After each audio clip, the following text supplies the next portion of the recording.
Let's see if this is working.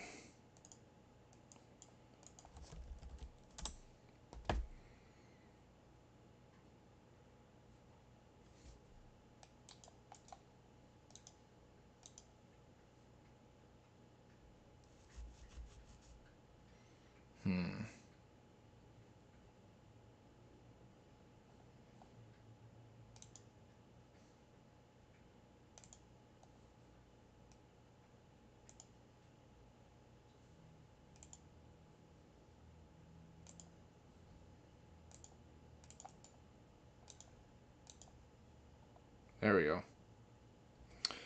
Okay.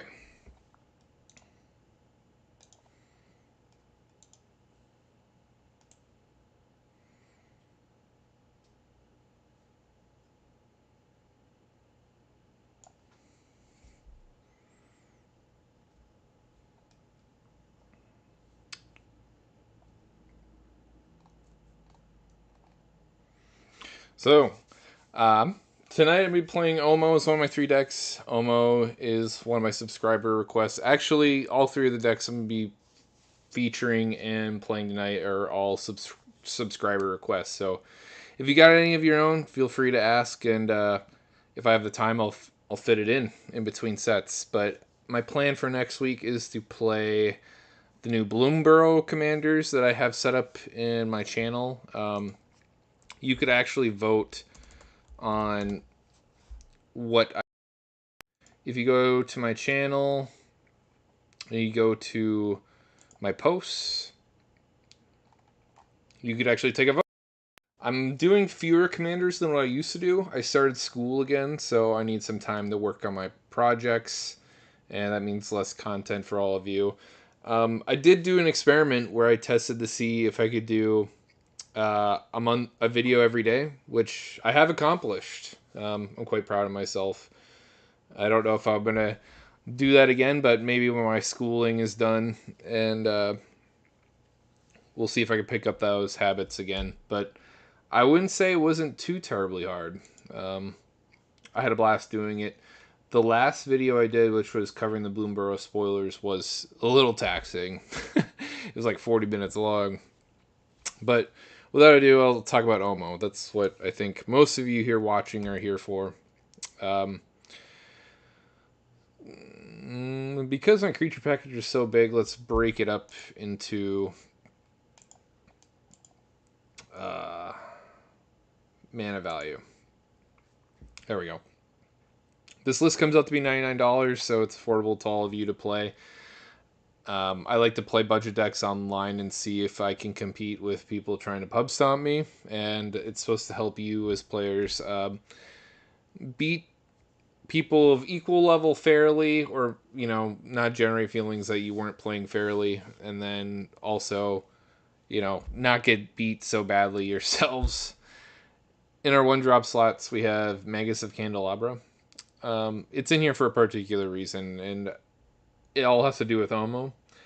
On ETB on attack, you get to put an everything counter up to 1 target land and up to 1 target creature. And everything counter is every creature type and every land type. So, the reason why people like this as a commander, because you get to abuse very particular lands, like the Tron lands. So, these have stipulations where if you have the other 2 Urza lands, they produce extra mana when you tap them. Thus, when you put an everything counter on, say, Basic Forest, it becomes a power plant, a mine, and a tower. Now, not to confuse you, it doesn't give you the land typing abilities, but it makes tapping these for mana easier. So you get to play like Pseudotron and Commander, which is very unique and cool. As long as I get one of these, they're producing 2 to 3 mana. The other land I'm abusing is Cloudpost. Everything counter, they become locusts as well. So this will tap for each locust on the battlefield. There's another land I'm abusing, which is Maze's End. If I have 10 gates, I win the game. Baldur's Gate, which can tap for a bunch of mana. And Yeah, that's about it. I'm uh, in terms of land abuse. The other stuff is just for fixing, and Ghost Quarter for blowing up things like Gaia's Cradle. Yes, you do have to deal with Gaia's Cradle even in casual games on Moto. And it's like that because you could play Gaia's Cradle for dirt cheap. If you play Moto like I do, the best place to buy your Magic cards is on the website called GoBots. And let's look at what Gaia's Cradle goes for. You can buy a reserve list card that's normally close to $1,000 for $19. It's a pretty good deal. But anywho, creatures. I use Magus of Candelabra to sink mana into it to untap my lands that produce multiple pips of something. So I'll use this to untap my Urza lands or my Cloud Posts or my my gate that cares about gates. Some 1 mana drop ramp. They're so good. Every time I'm green, I play them. Especially if I'm in a 2-color deck or 1-color deck. There's no reason not to play Mana Dorks or 1-drops. It's just too fast and efficient not to play them. Expedition map. This is so you could find those key 5 lands that I was mentioning earlier. I have a lot of these kinds of tutors. I'm running this and Sylvan Tutor, and I'm running Tempted Discovery, Sowing, Mycospawn, and Ulvenwald Hydra. They all can fetch a non-basic land. Since I only care about 5 of them, I don't need a lot. I'm pretty excited to be playing Tempted Discovery because every time I have an opponent play this, the only person that could resist is myself. And that's not enough because that guy just gets 3 lands and then they just win from that position. So I'm kind of excited to be playing it myself and give people a taste of their own medicine. I want them to say yes for me. Let's see.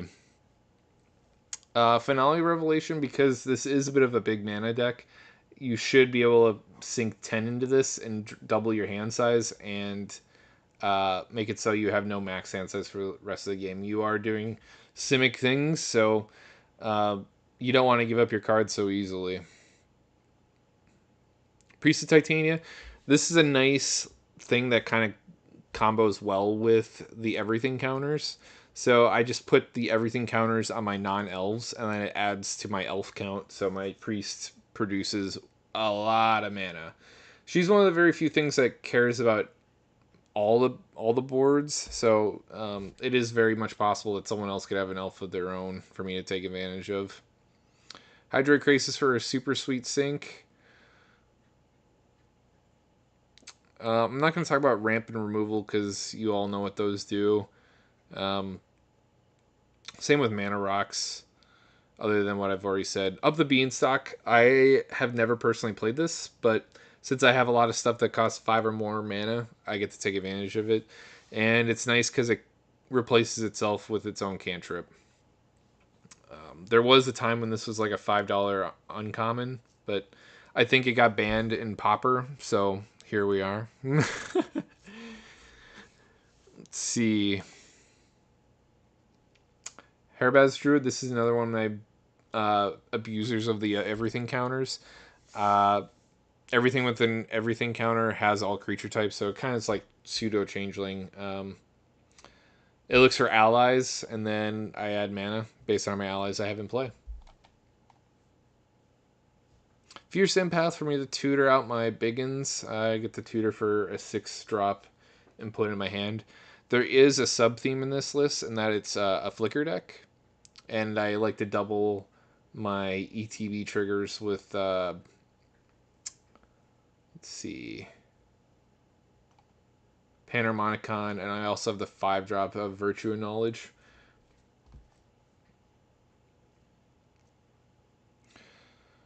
Frantic Search. There's also a theme of untapping your own lands. Obviously, if I have lands that are producing multiple colors, you get to get an extreme amount of advantage with these. So like I have Snap, I have Frantic Search, and I have Peregrine Drake. Peregrine Drake combos. If you don't know what Peregrine Drake does, sorry. It's a 5-drop. You get to untap 5 lands on ETB. Combo that with Deadeye Navigator, you have infinite mana, and you can just dump your hand out.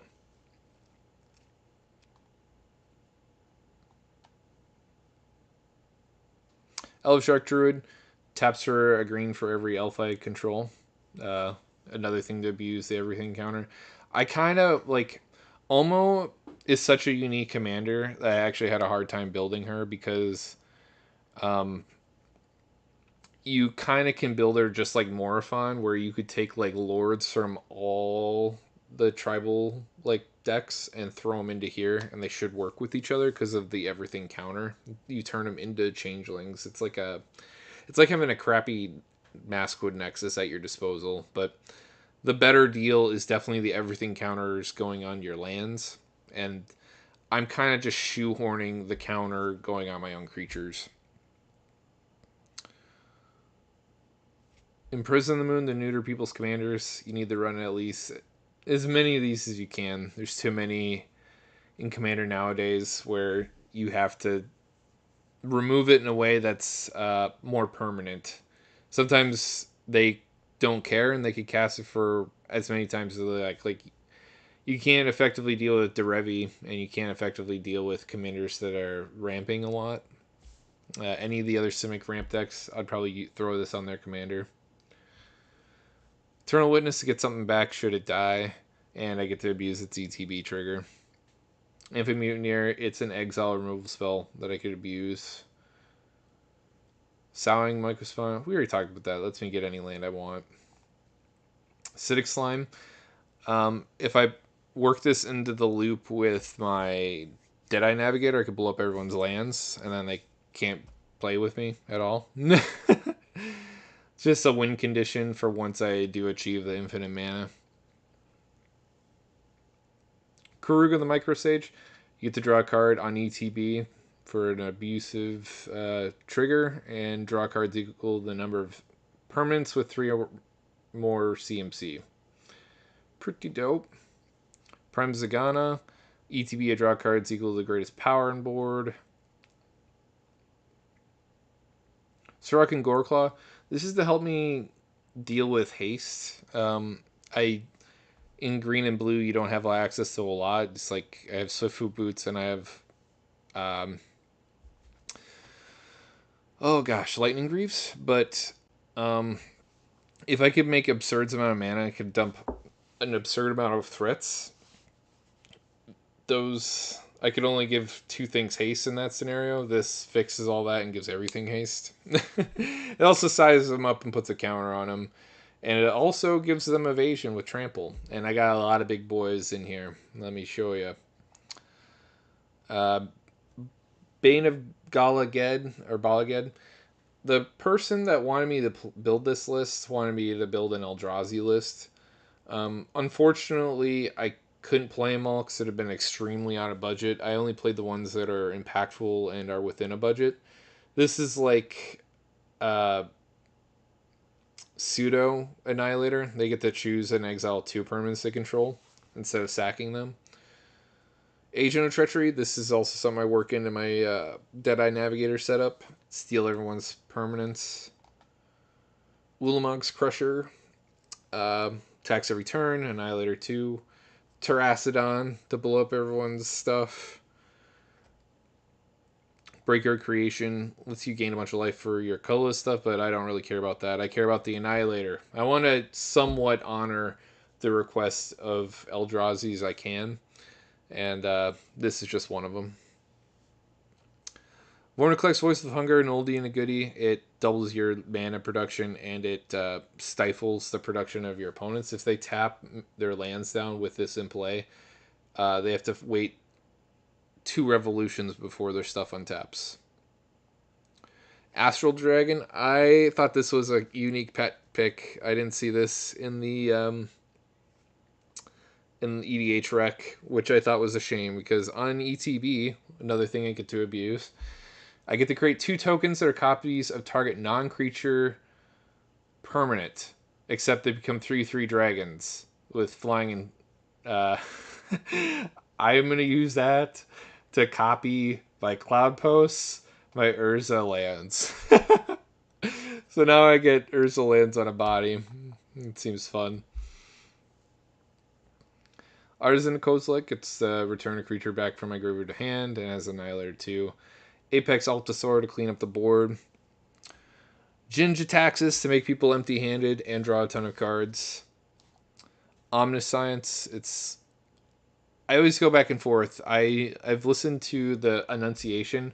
I've always called it omniscience, but I'm pretty sure I've been corrected in that it's actually pronounced omniscience. We could listen to that.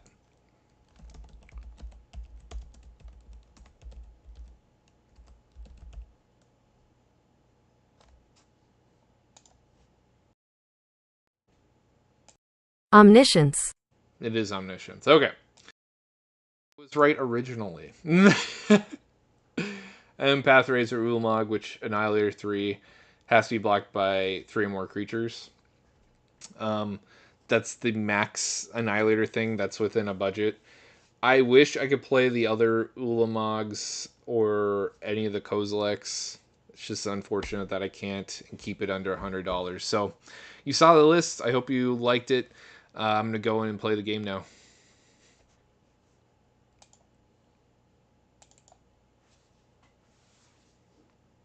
Hello, folks that are watching. I hope you enjoy.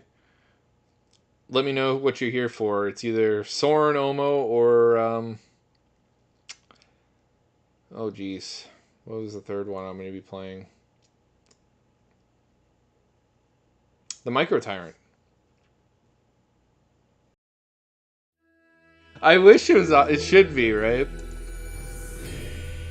I think I was corrected by a friend, and he kind of gaslit me a little bit. Because for the longest time, I thought it was... oh, that's weird. I have chat showing up in the middle of my screen. Down here.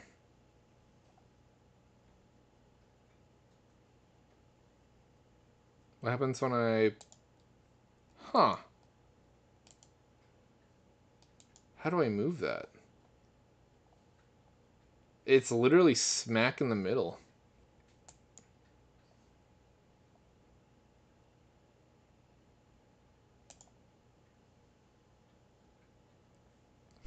Moto's working overdrive tonight. They're updating the client for Bloomborough that's supposed to come out soon.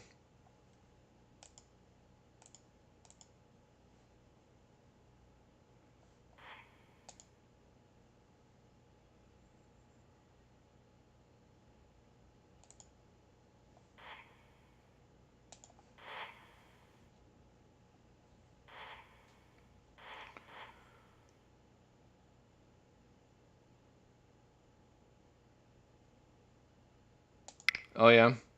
I my parents actually put me in a reading program when I was a kid, because a lot of teachers thought I was behind academically when I was in elementary school.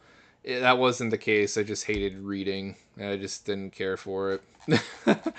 um, when they put me in that class, I started being a smartass.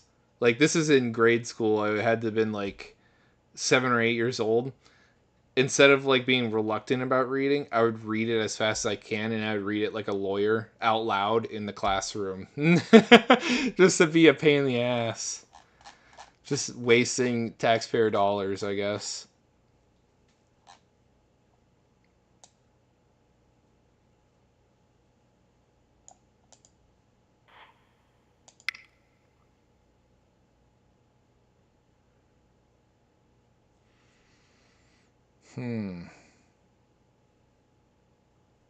Doesn't look like there's a whole lot of lobbies open.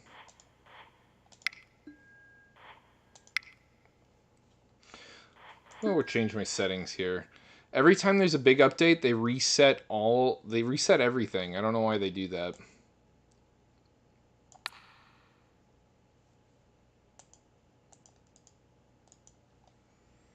Let's see if that's tolerable. Oh no, it is not.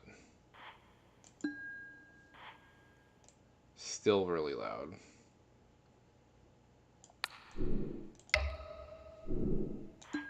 Man, is it just me, or I thought Master is supposed to turn everything down?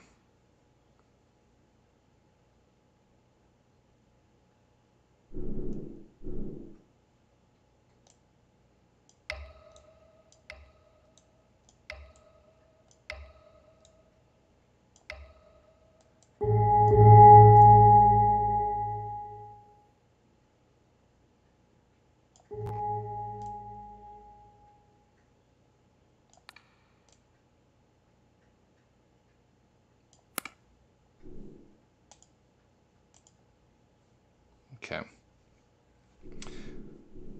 That's much better. Now I gotta figure out what's going on with this chat box. I've never had it, like, show up like that. Wonder if it goes away if I close it? Yeah, okay. I'll just reopen it, see if that fixes it.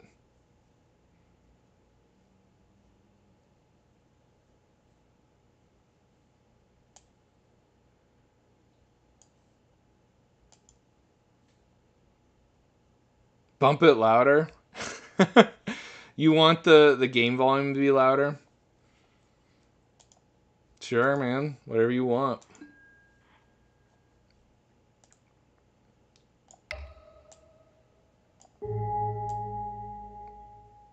20 might be respectable. Is that better?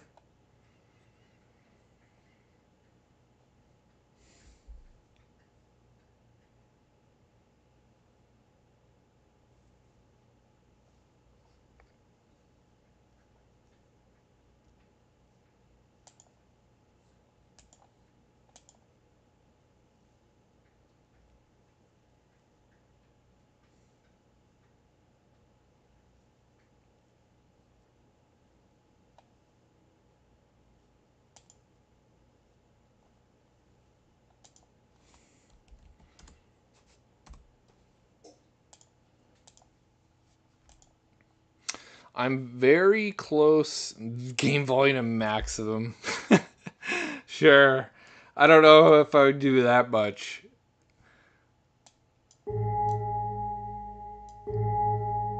30 is probably fine. I guess while I wait, I could get a beverage. Oh, I forgot it. I was so annoyed. I think OBS updates their stuff every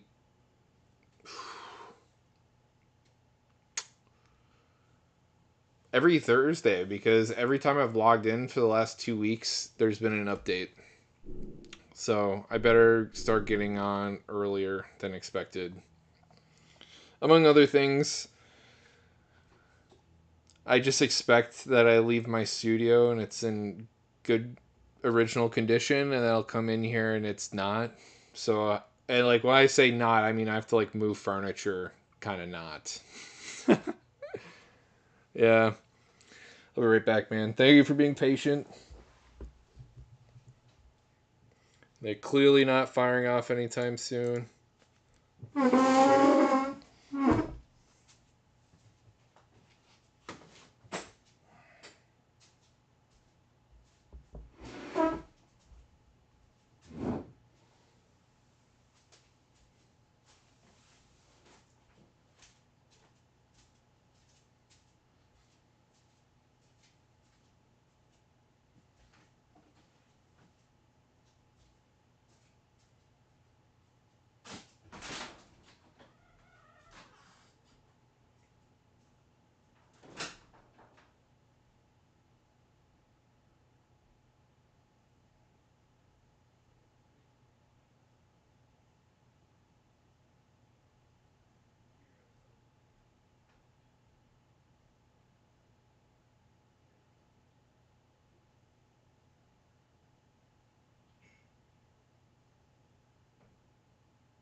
We're almost there.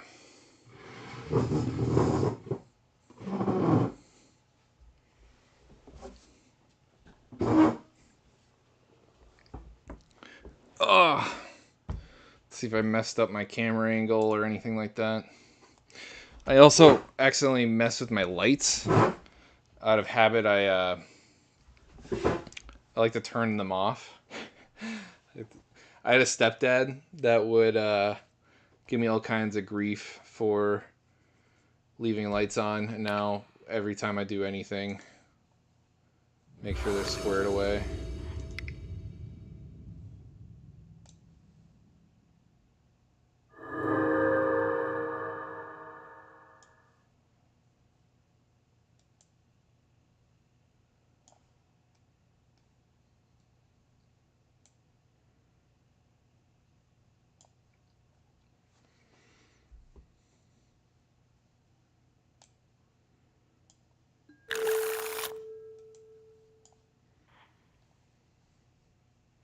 Um, Maybe I put it over here. I have an expedition map. Could get one of my Urza lands. And that can ramp me in a way. Hmm.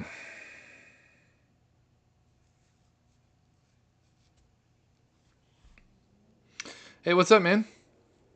It's going well. I did the tech for Omo, and I'm going to play it. I think I'm going to ditch this hand, though. I can get access to one of my Urza lands with the expedition map. You know what? We're going to play it out. I think that's worth it. Normally I mulligan until I hit a rock that's 2 mana or less, but I think with the map I can make it work.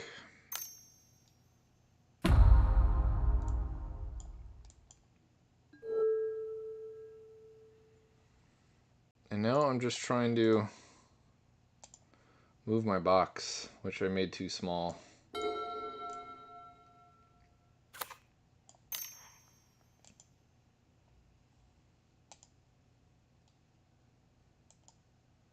Oh my god. And I forgot my charger for my laptop. That's great. I just got up to fix my my beverage.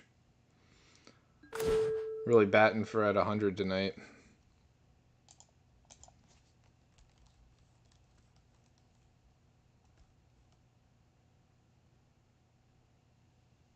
Yeah, that's probably the case.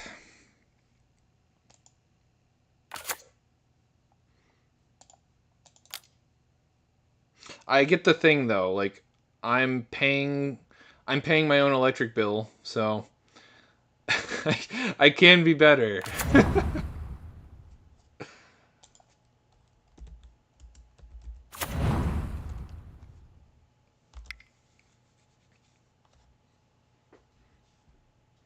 I think I would be better at. I'm definitely on my P's and Q's when I'm at other people's homes. Like my manners are maxed out. Like I would like to leave a good impression, so I'm allowed to come back. So I turn shit off, and I try my best not to insult people. It's hard to do because I do a lot of banter, and now I gotta get my charger before it gets back to my turn. Sorry for the noise.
see how much time I got left on the clock.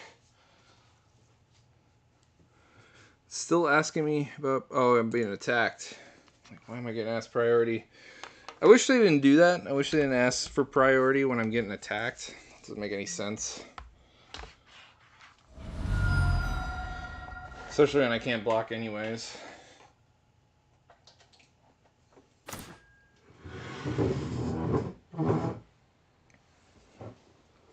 Ugh.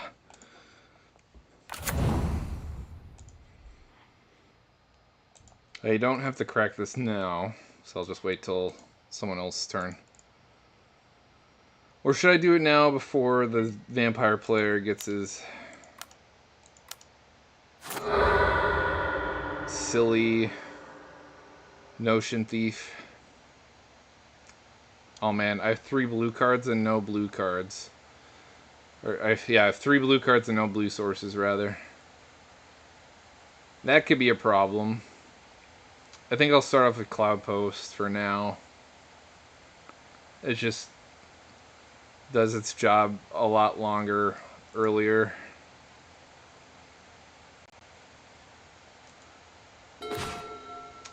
And then I can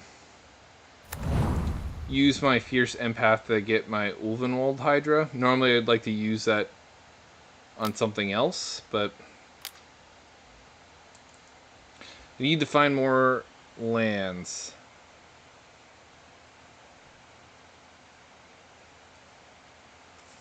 And if everyone's asking, I'm drinking O'Doul's. The good stuff.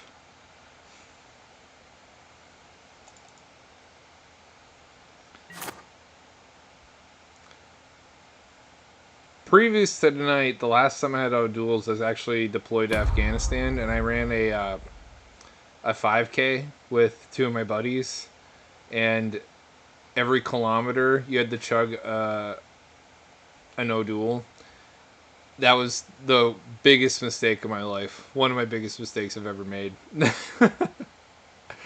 I had never gotten so sick.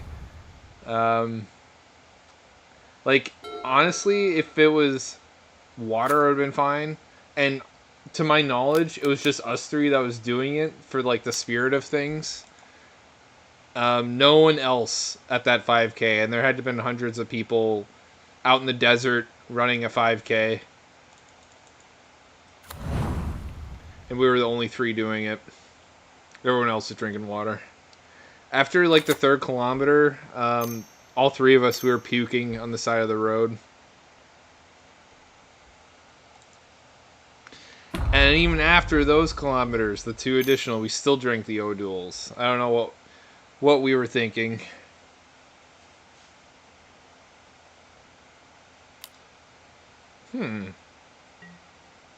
He's leaving these 2 back. I wonder why.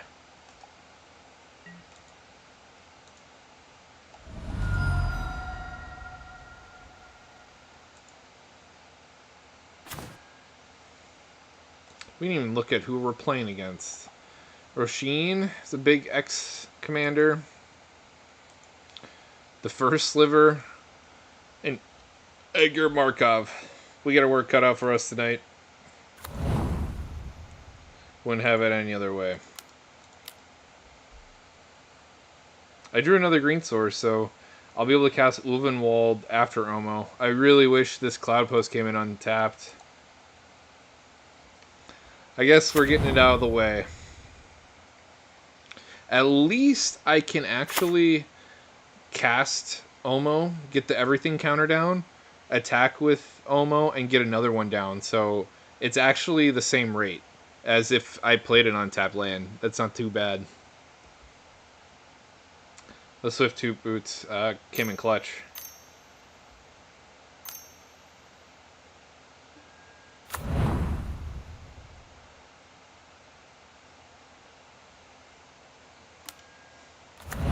How's your guys' work weeks? Maybe you're still in it. Mine's about to start tomorrow. I work the weekends.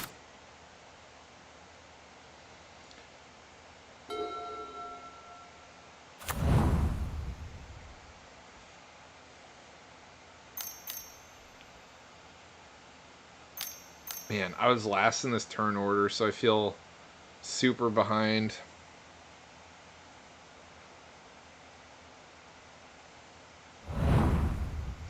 His slivers have first strike, and whenever they deal damage to a player, he gets to put a counter on him.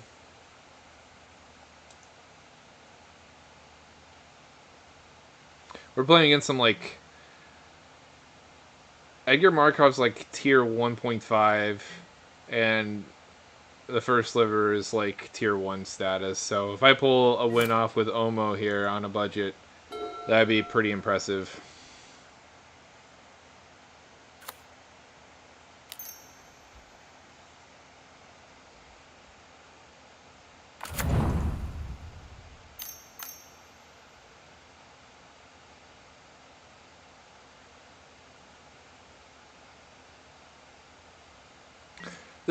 This sliver player's got to take... Oh, he's coming at me. Okay.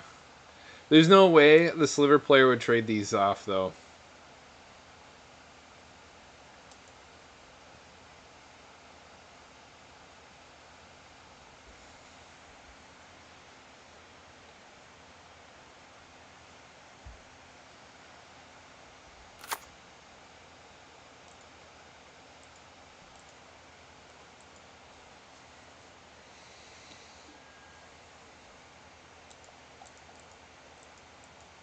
But then again, 3 damage isn't terrible either. It's not the end of the world.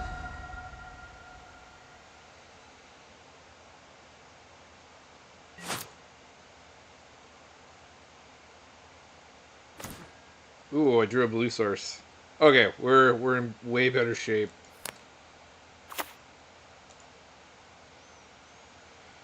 Um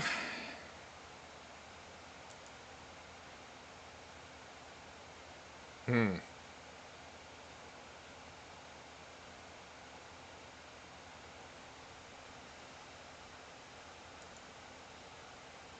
Unfortunately, I tap out to put everything counters on my stuff here. But I mean, I'm just setting up for next turn, I guess.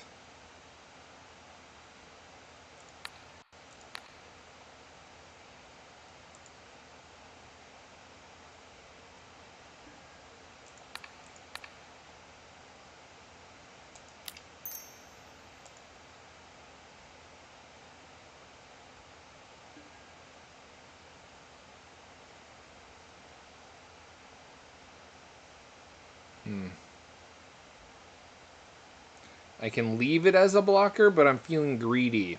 I could play my Astral Dragon next turn. If I draw another blue source. And then I have a lot of Glimmer Posts at my disposal.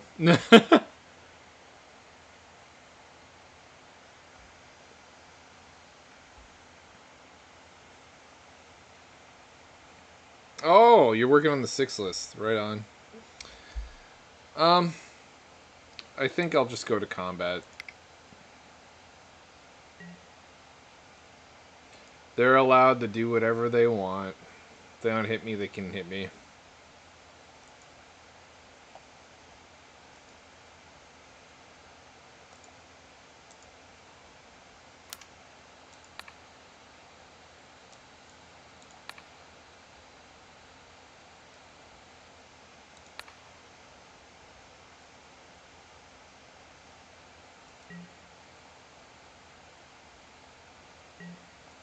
What's kind of nice is if this sliver player plays any slivers that give out buffs uh, board wide, my stuff will probably get those abilities too.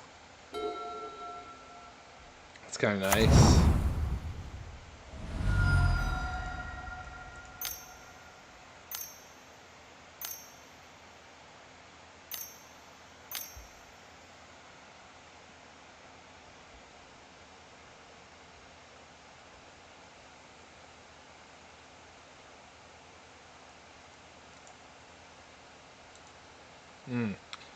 Apparently, I was second to last. Doesn't feel as bad now.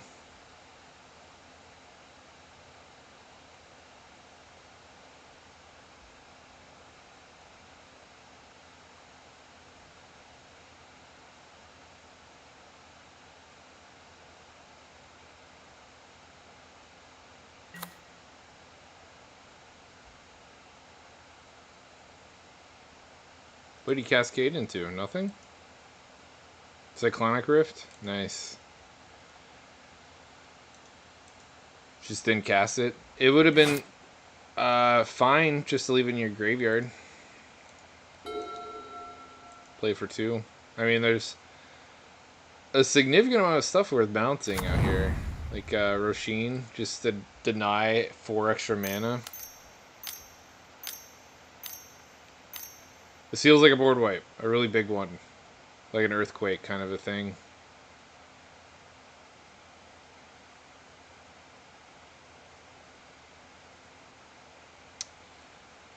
Annis Awakening.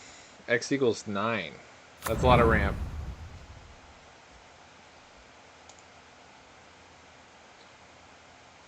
They found 1 forest. Look, 9 cards from the top and hit 1 forest.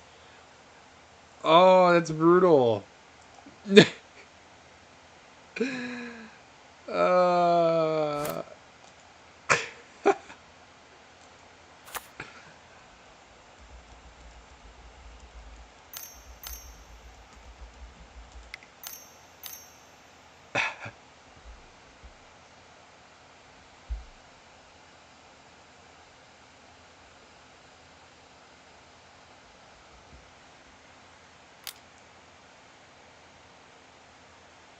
I'm kind of surprised the Sliver player didn't hit me when he had a chance.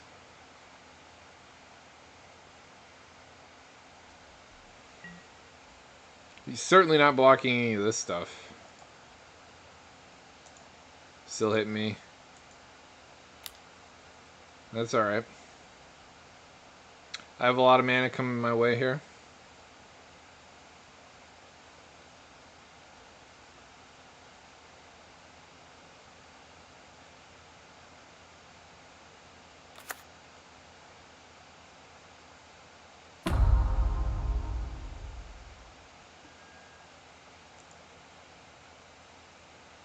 I might use my Fierce Empath to get my Altasaur and start cleaning up some stuff out here.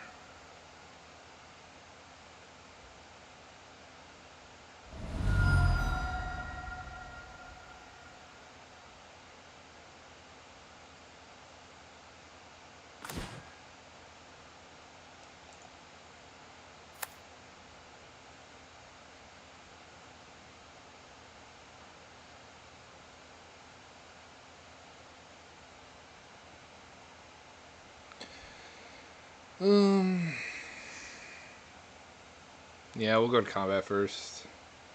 Get another counter down.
I can't play... Oh, my counters? Nice. Okay, so these do tap for any color because they're all basics. I was curious if that would work like that. I might play Virtue of Knowledge here. In that case, because I can't play my Biggin afterwards. Might as well get 2 Fierce Empath triggers. And then I could follow up with Astral Dragon later and make a bunch of Cloud Posts.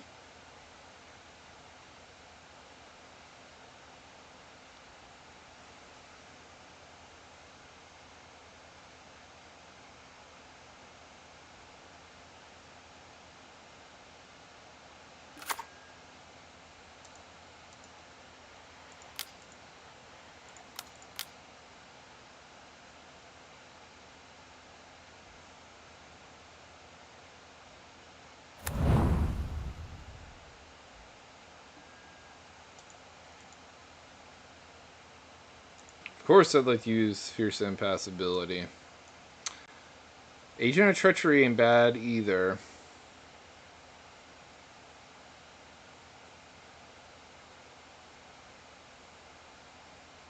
I could get Deadeye Navigator and do things over and over again. Ooh. I'm cooking with gas here.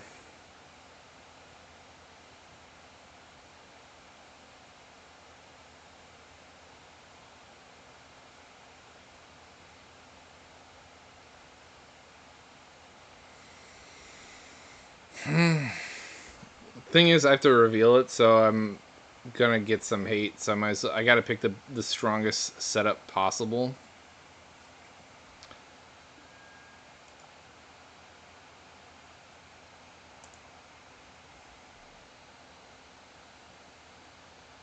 Might be a Vorniclex. Although Agent and flickering that over and over again seems hilarious.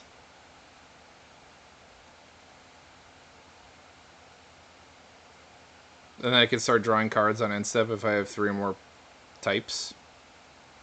Yeah, we'll do that. Agent of Treachery, bonkers in this. Because I get 2 triggers with the Virtue. If I flicker it, I get 2 per.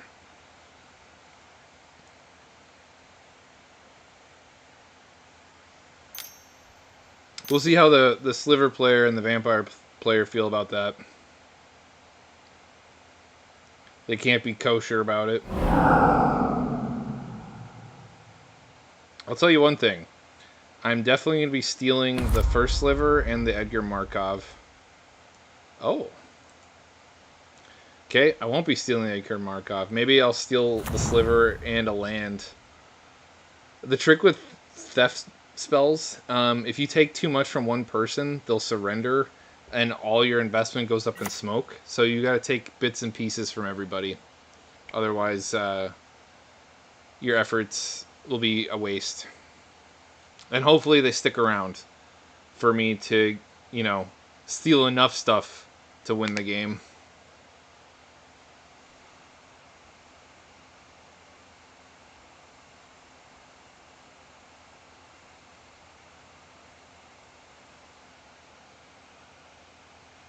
Oh, he's going at the Vampire player. Okay. People aren't paying attention to what I just picked up. Or they have counter magic and they're just going to interact with me on the stack. That's probably what it is. If he's just ignoring me here.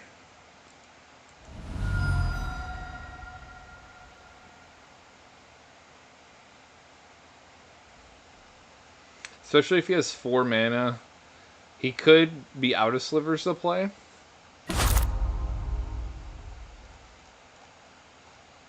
And that's why he didn't cast more. But I suspect that he has something in his hand he could have played, but he's got counter magic to interact with my agent.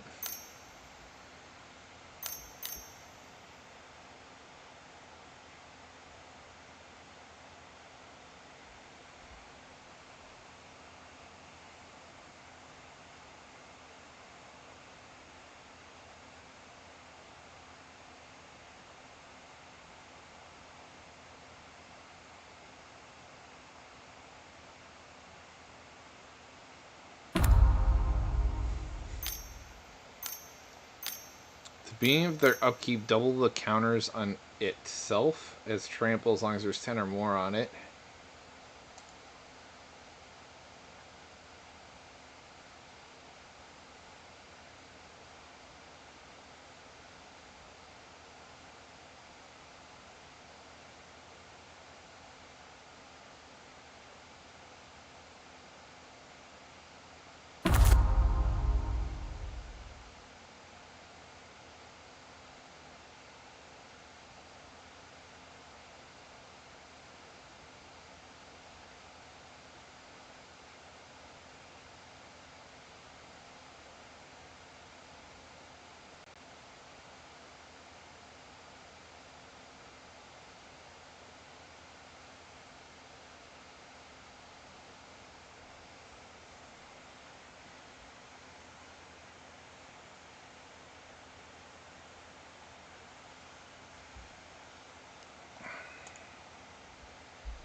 kind of hope I draw a land.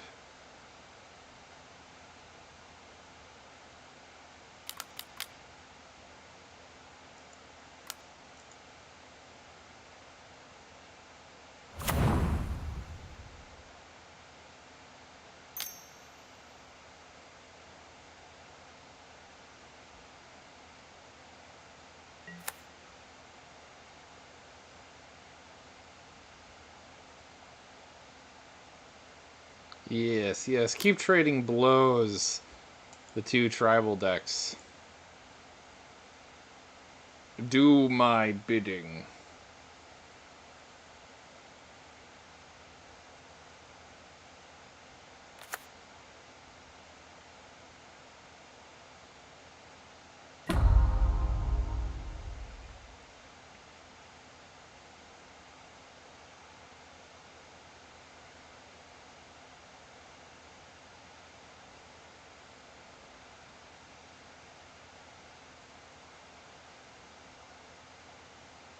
Damn, I'm gonna lose my stat increase that I get from this sliver. It's a bummer. We like that.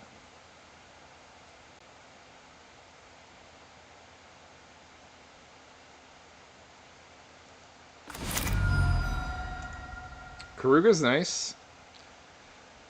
Draw 3 cards off of it. I think the treachery's too important, though.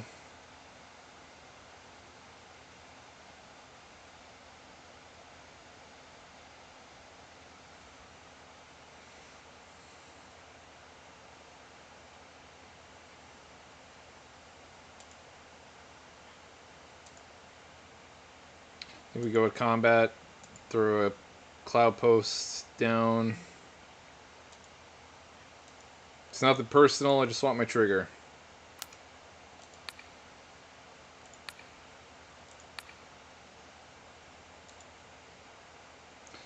One damage compared to this guy plugging you for 10 is pretty significantly different.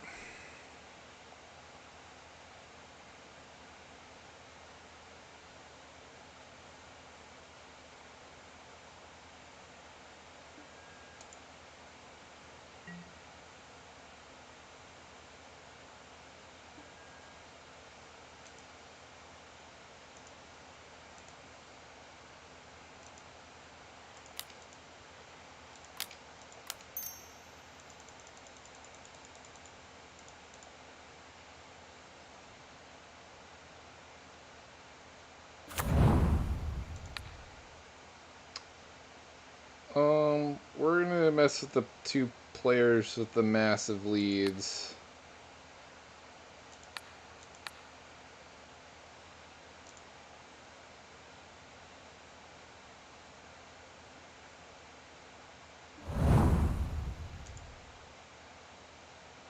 I would like to steal this Hydra, but I'll get it next round. It's gonna get really big here.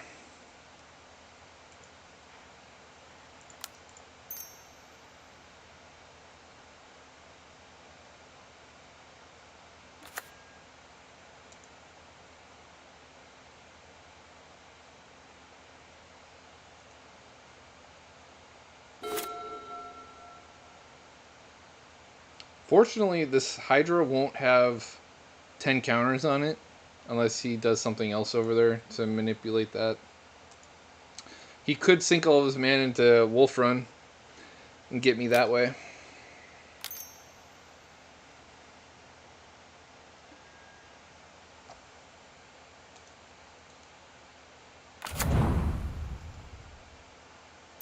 Damn, these new slivers only give abilities to their own, which sucks. We like to share the love. Well, he had at least one sliver in hand. Maybe his mana was tied up and taxed. That could have been what it was.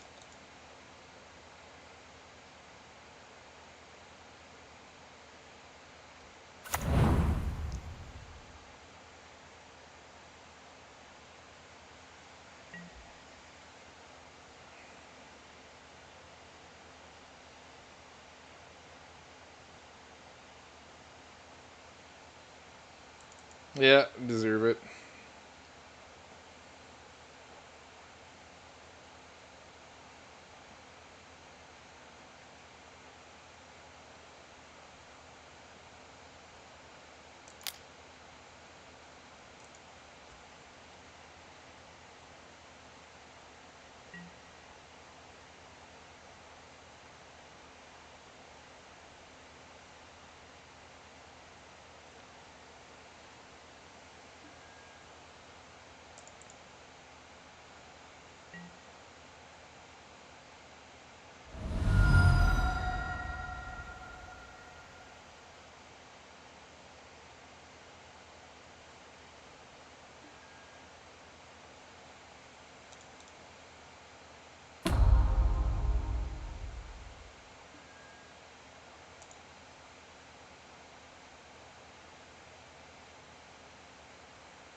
if this Roshin comes at me with all of his stuff, I'm probably not gonna block it and just take it, do this wolf run.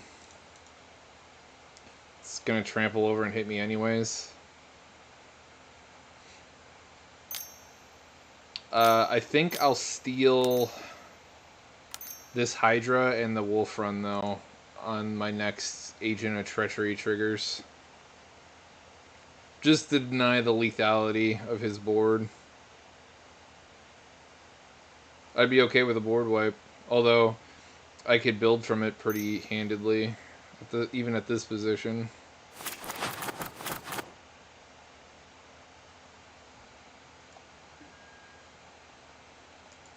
Ooh. Tectonic Edge is a problem. He could blow up my Cloud Post.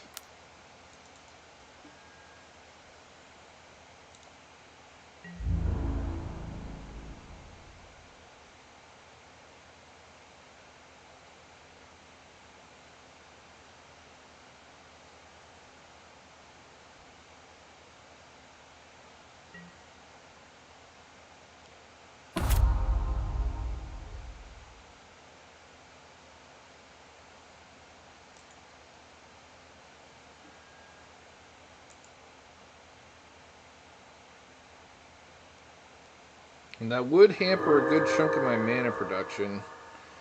Currently, my Cloud Post is tapping for 1, 2, 3, 4, 5. It's tapping for 5 mana. Not really willing to give that up.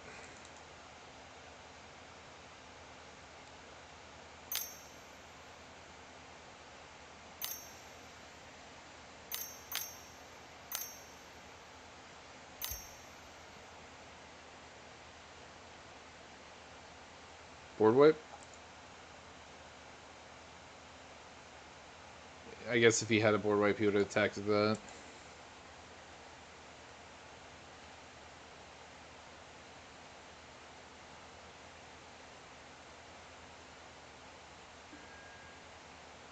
Okay, it is a board wipe.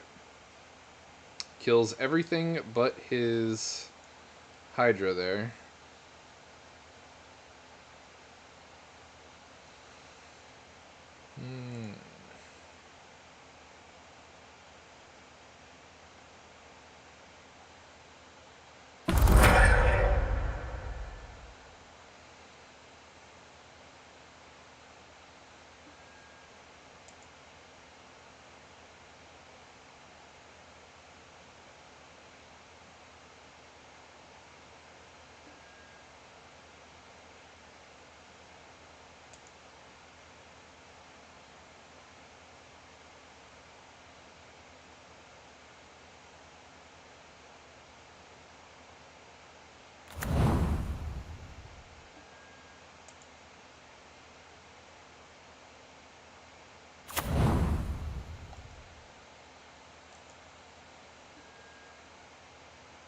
That would also explain why he didn't declare that as an attacker.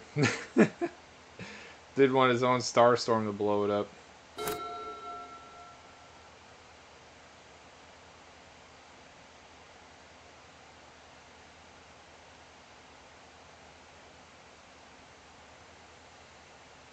Well, his Tectonic Edge is down. Maybe that now is the time to go for Astral Dragon play.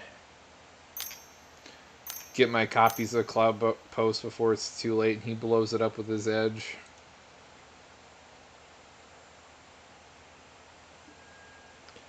I think I'll Nature's Claim his Skull Clamp if he goes to equip it. Just make him waste his mana.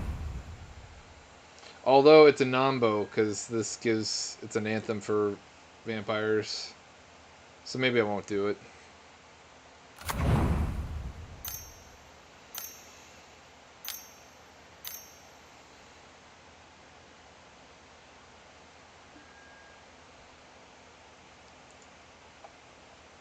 Instead, I think I'll blow up the Sylvan Library with my Nature's Claim. I don't like people drawing cards more than I draw cards.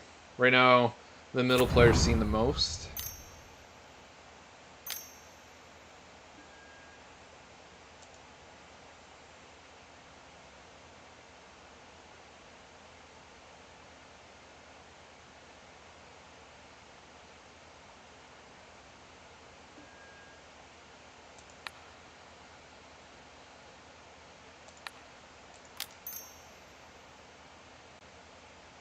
Oh, my Omo's not in play anymore.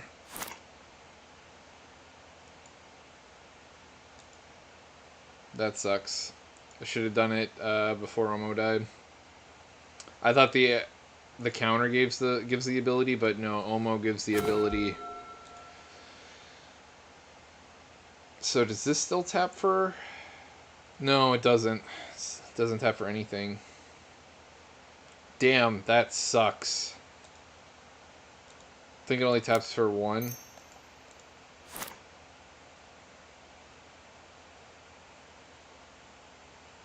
And she costs 5. Oh, that's like my worst nightmare.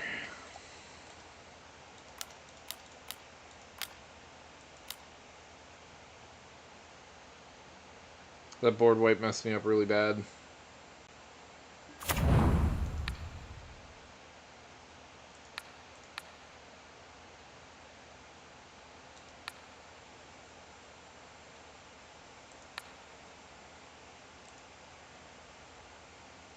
Way worse than I expected.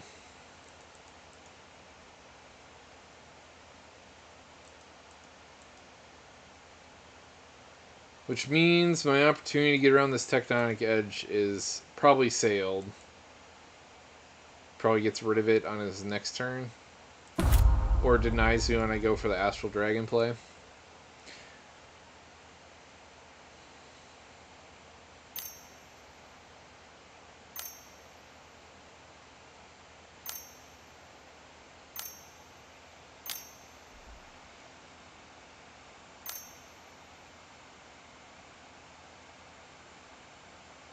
It's giving me the insect or the spirit. That's nice. Give me more bodies for the slivers here.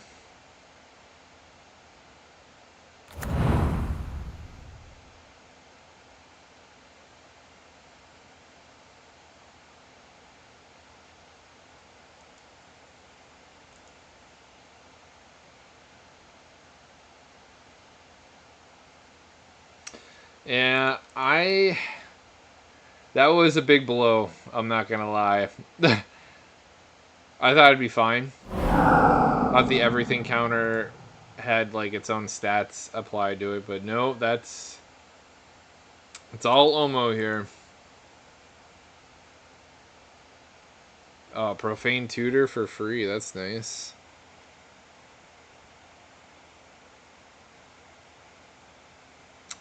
To be fair, I was having a lot of fun right up until that Starstorm hit the table.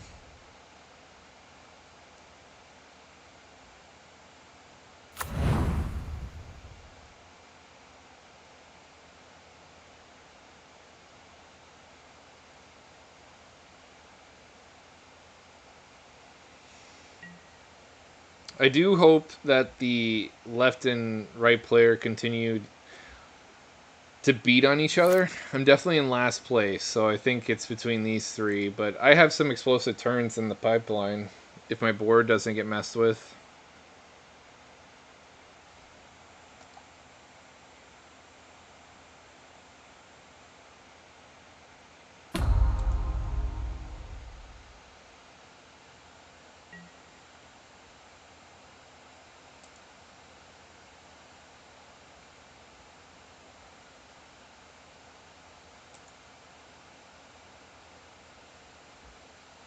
Frantic Search is nice. Get to untap my post for even more mana. See some cards, hopefully I hit a land.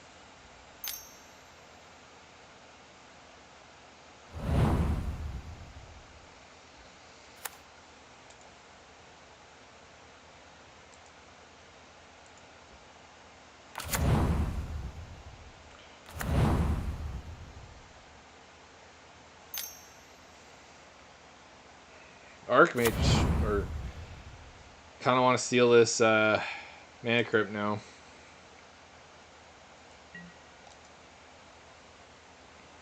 All the money. Or should this Hydra die in the near future? I imagine he's going to swing it over here. Yeah, because this Vona is threatening. He could exile this. Maybe stealing the Ozolith is better, just to deny him all these counters. I gotta move him onto my board. It's not a theft deck, but I just happen to draw the only 2 cards in my entire library that steal things. The Archmage's Charm is normally in here to deal with things like Mana Crypt, which is incredibly out of my budget on paper. That's like 2 or 3 of my decks in one card right there.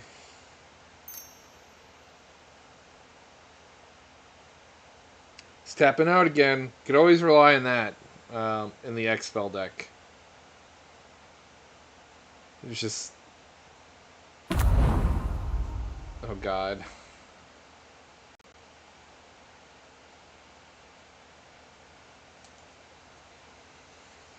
He can...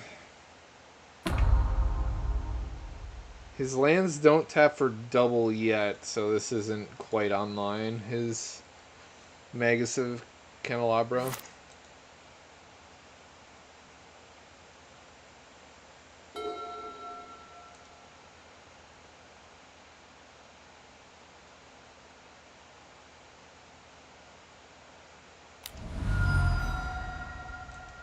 Interesting. He goes to blow up the Ozolith and not the about to be 38-38 beater.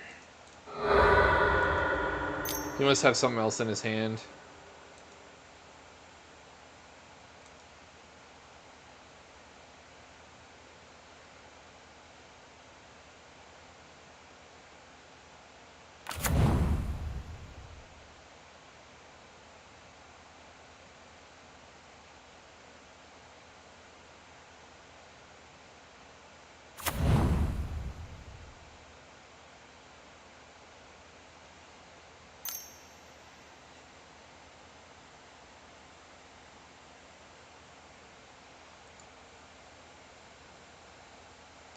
Nice.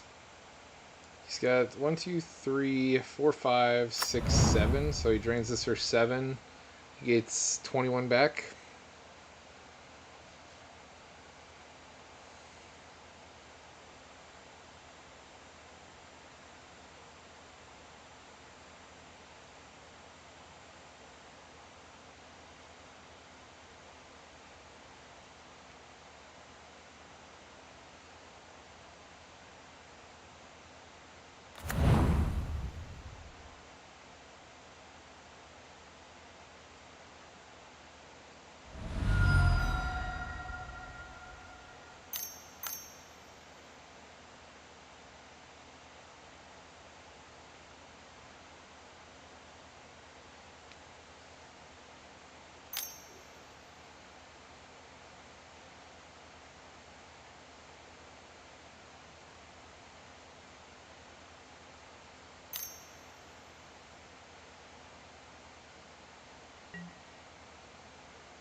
Come my way. I'll give up this token, or just have Menace. No, just got Lifelink.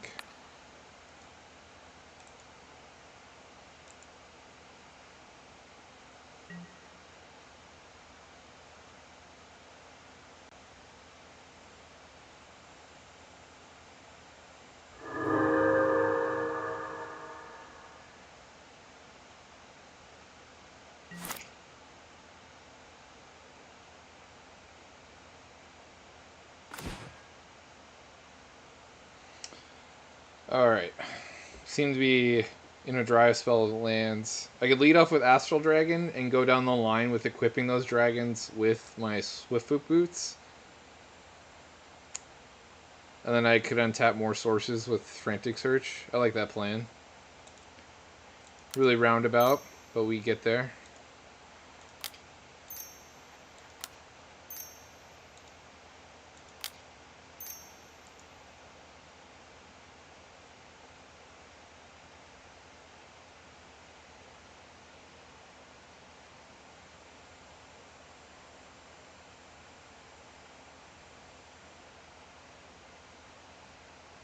I do need a blue source, so one of these will have to be an island.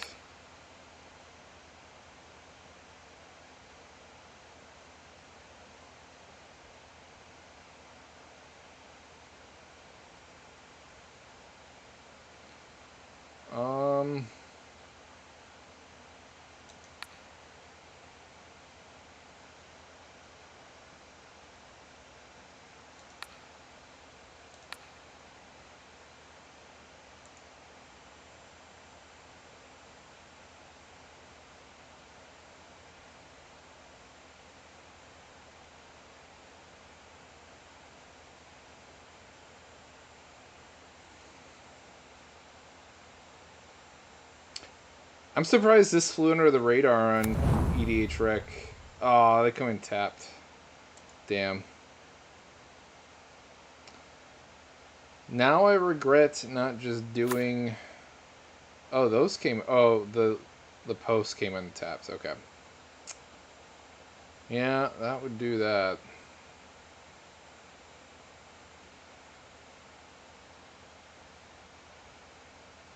If this was an Urza land, they would have came in untapped. Shit. Or if this was Lightning Greaves, I could just go down the line.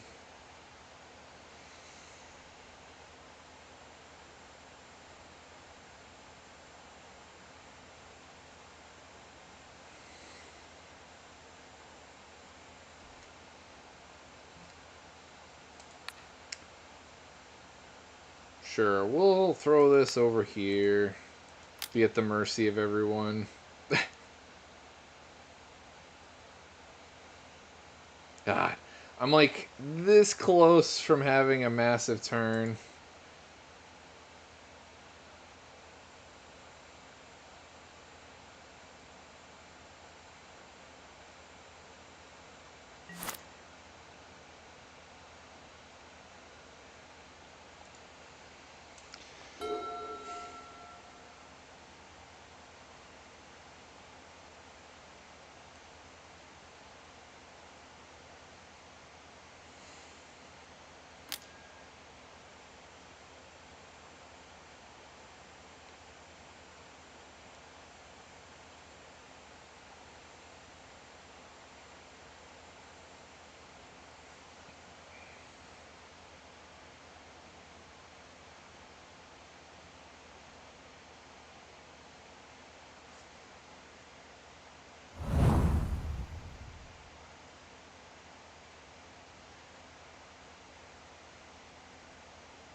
Hey, my Roshin could still block. That's one of the ones that gives the ability to everybody.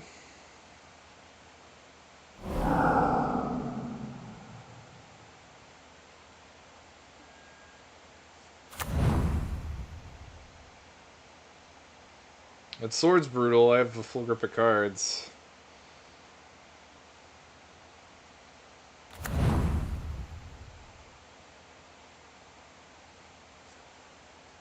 I guess I could... No, I can't block. So slivers are unblockable. Except by other slivers, so I'd have to block with Omo if I wanted to deny this trigger. Should he come my way?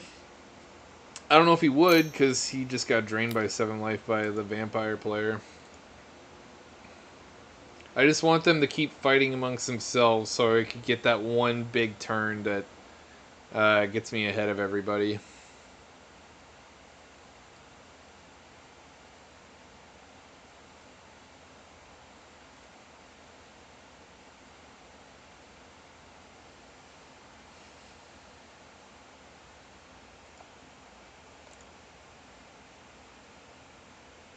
At least now I can attack with Omo and get my my trigger. Safely, that is.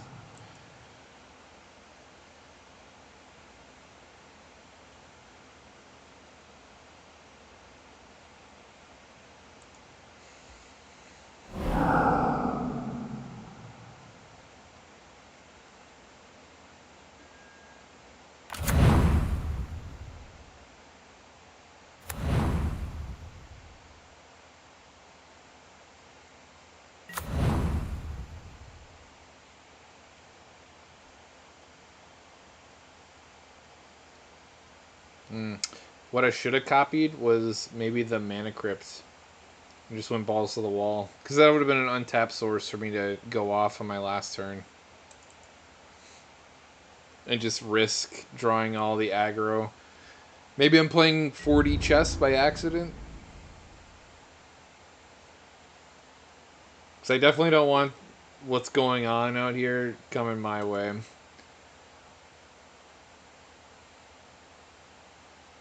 I'd say the other three players are neck and neck for the lead, and I'm just like a half step behind. And it's partially because of the turn order and the just how I drew it up. Because like Simic can do some pretty crazy things, and I'm for the most part doing it, but not to the extent that these three are.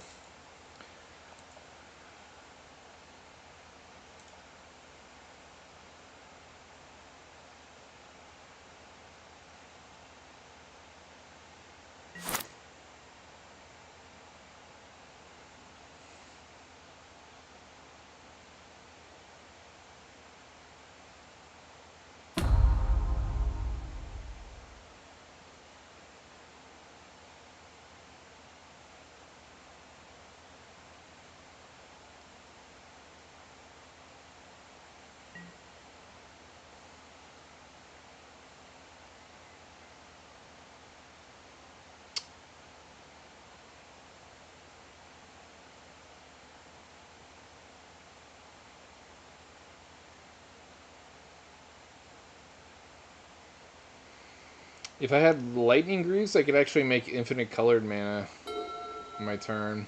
Because I could be copying the Mox Amber with my dragon and flickering it and make infinite. Oh, Mox Amber is legendary, so that's not good enough in that scenario. I think the right player is about to die right here. That's a lot of damage. He can activate his Wolf Run.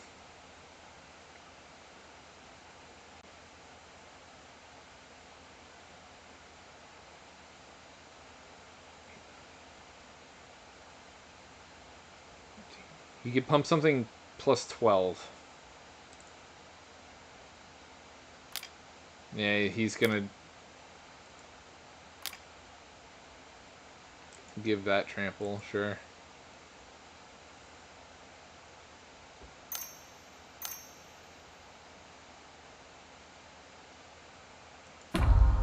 I guess that's more efficient in terms of permanence. Gets a lot bigger this way than doing the Wolf Run. Didn't see that line.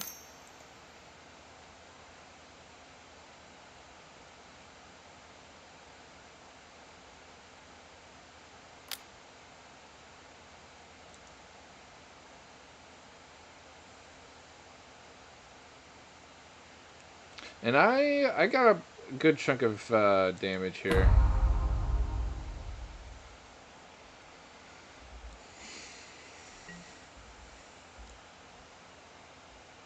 I think combined, it mean the Sliver player could actually kill the middle player.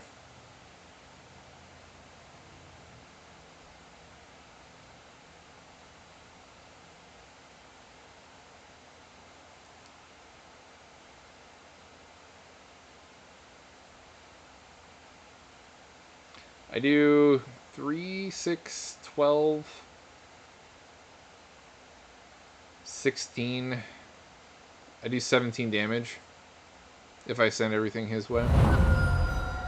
And then he could sweep up this and get me for a chunk of damage too. I like it a lot. It's really fun. It's just a bummer because I thought I thought the counters awards the ability, but no, the commander awards the ability. So like, it got caught up in a board wipe when I was excited to have a big turn. Oh yeah, tell Beth I said hi back too. Ugh. All right, so I wonder if I could deal a lethal amount of damage.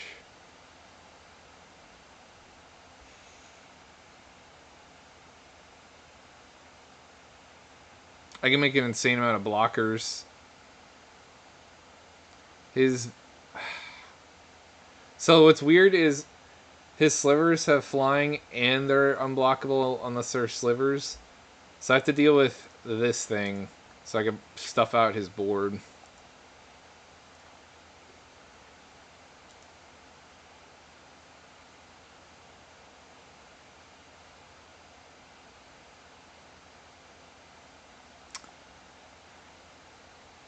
Ooh, I can actually steal the Gale Rider, so he can't just beat on me for free. I like that plan. Um,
discard 2. My druid comes in with summoning sickness, so it's probably gonna be that, unfortunately. And let's get rid of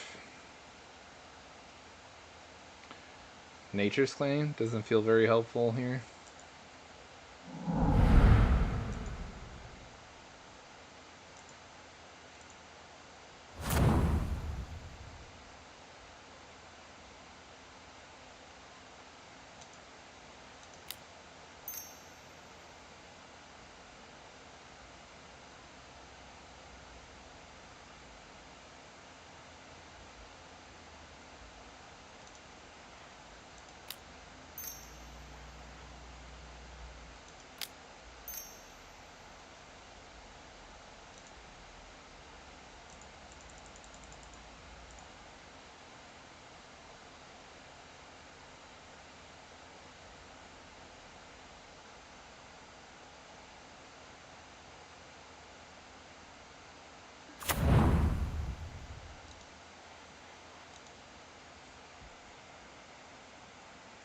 Could only be soulbound with one creature at a time. Oh no, I could be paired up with multiples. That's kind of nice. Um,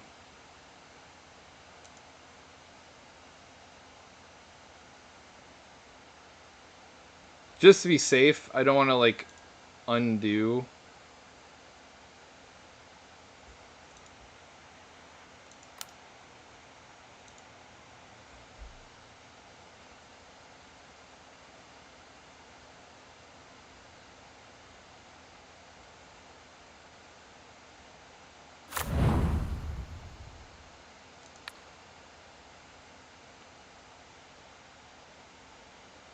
I can make a lot of copies of Sword and Peace and kill them straight up, no questions asked. I like that plan. I got all the mana in the world to sink into. That's hilarious.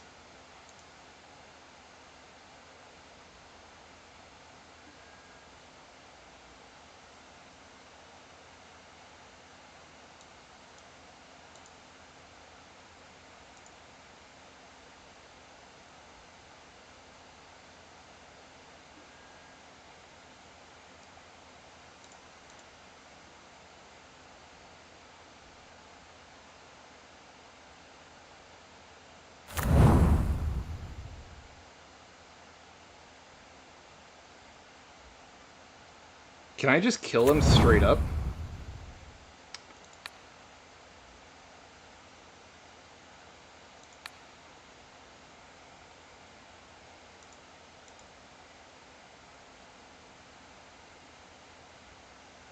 I think I can.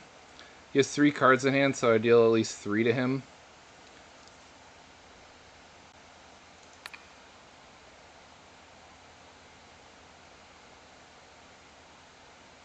Oh wait, it didn't work?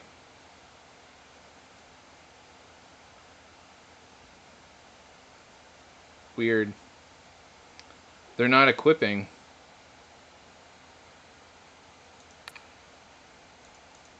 Maybe it's because they're creatures?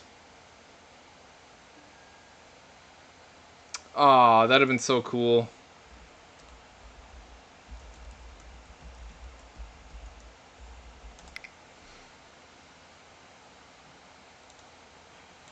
Alright, time to get creative, I guess.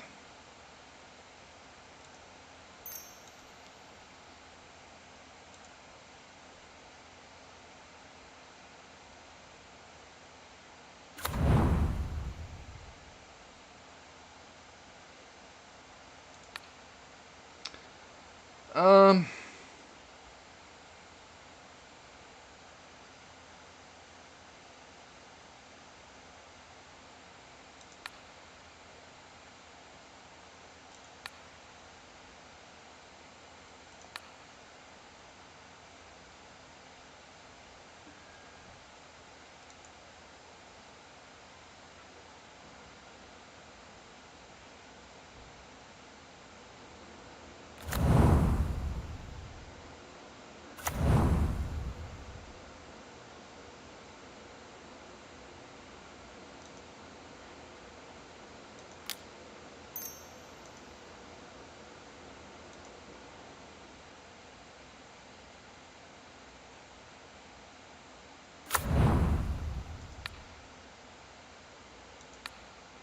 Just making as many bodies as I can. So I could soak up here. Hopefully the left player kills the person on the right for me. But then he dies to me. We're in a bit of a standoff.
I could soak a lot of damage. I guess the sliver player only has one real option. It's either kill both of us or kill the left player and take his chances with me.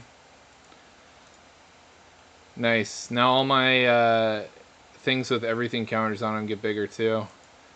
Which is only 2 things. Or no, I got... Yeah, I only got 3 things. So...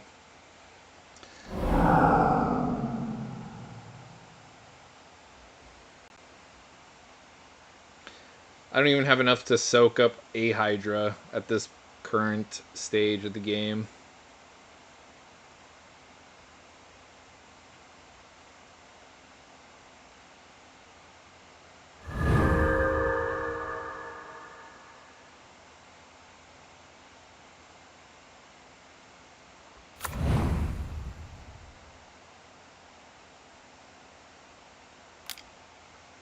He has lethal for the player on the right. Question is, though, does he let him live and let the Hydra player kill both of us. I play with my beard a lot? What do you mean by that? I'm not sure what you mean. I have one. Oh, like I. Yeah, I like to stroke my beard. That's how I maintain moisture. Just rub all the oil that are on my hands and my beard. That's how I think, man. I'm like any other prominent scholar with a beard.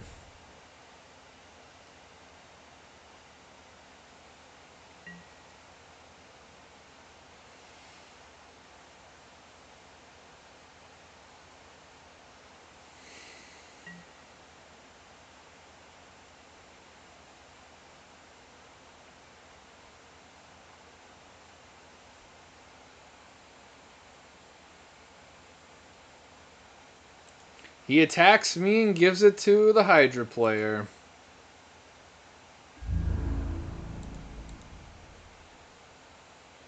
There's no sense in blocking because I die to this.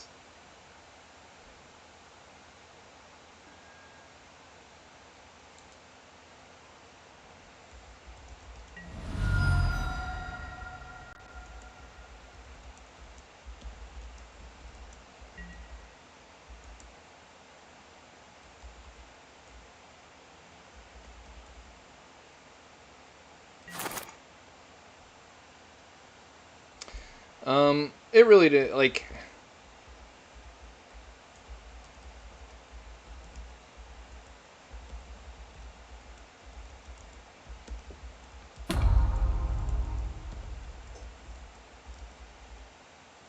maybe he has removal.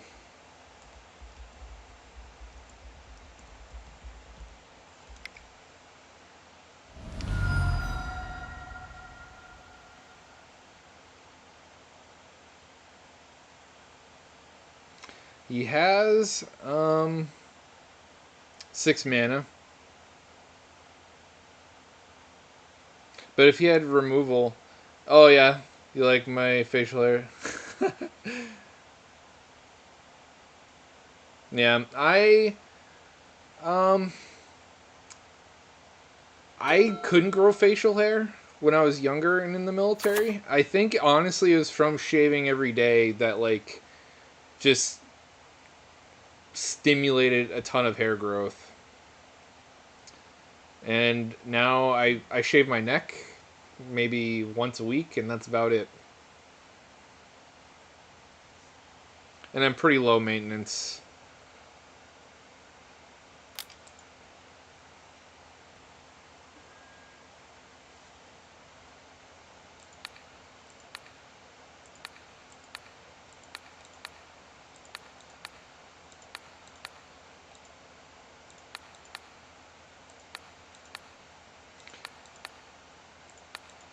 This is just a formality.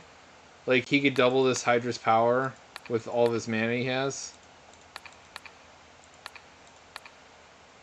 But we're gonna do it anyways, just for fun. No, the toucan says GG, so he just gave it to the Hydra player. Um, that's okay. I had fun. I got to do a lot of wild stuff, as you could see. I made a ton of copies of War and Peace. I made a bunch of copies of Mox Tanalite.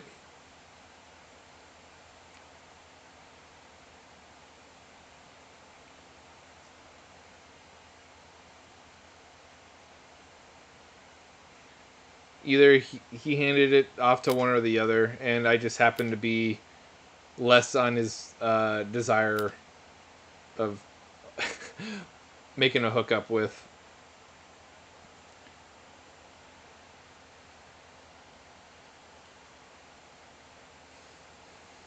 No matter what, the Sliver player was not going to win this game, and weirdly enough, he was also the deciding factor in this game.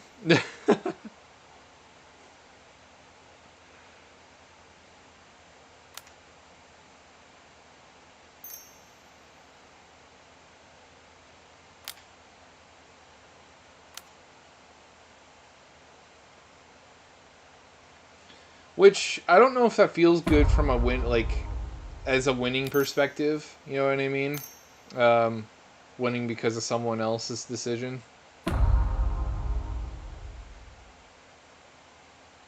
I only did that so I'd prevent him from cracking me back. It was a strategic move on my part.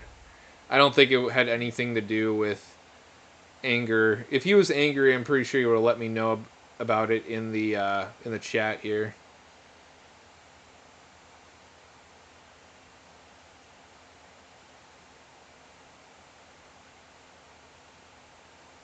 Yeah, I have a giant playmat with my YouTube banner on it, and I've just never organized a night where me and my buddies get on here and play. I don't know why, but it's been ready. I've had it for a long time. I think it's because we get older and getting together to play physical paper gets harder.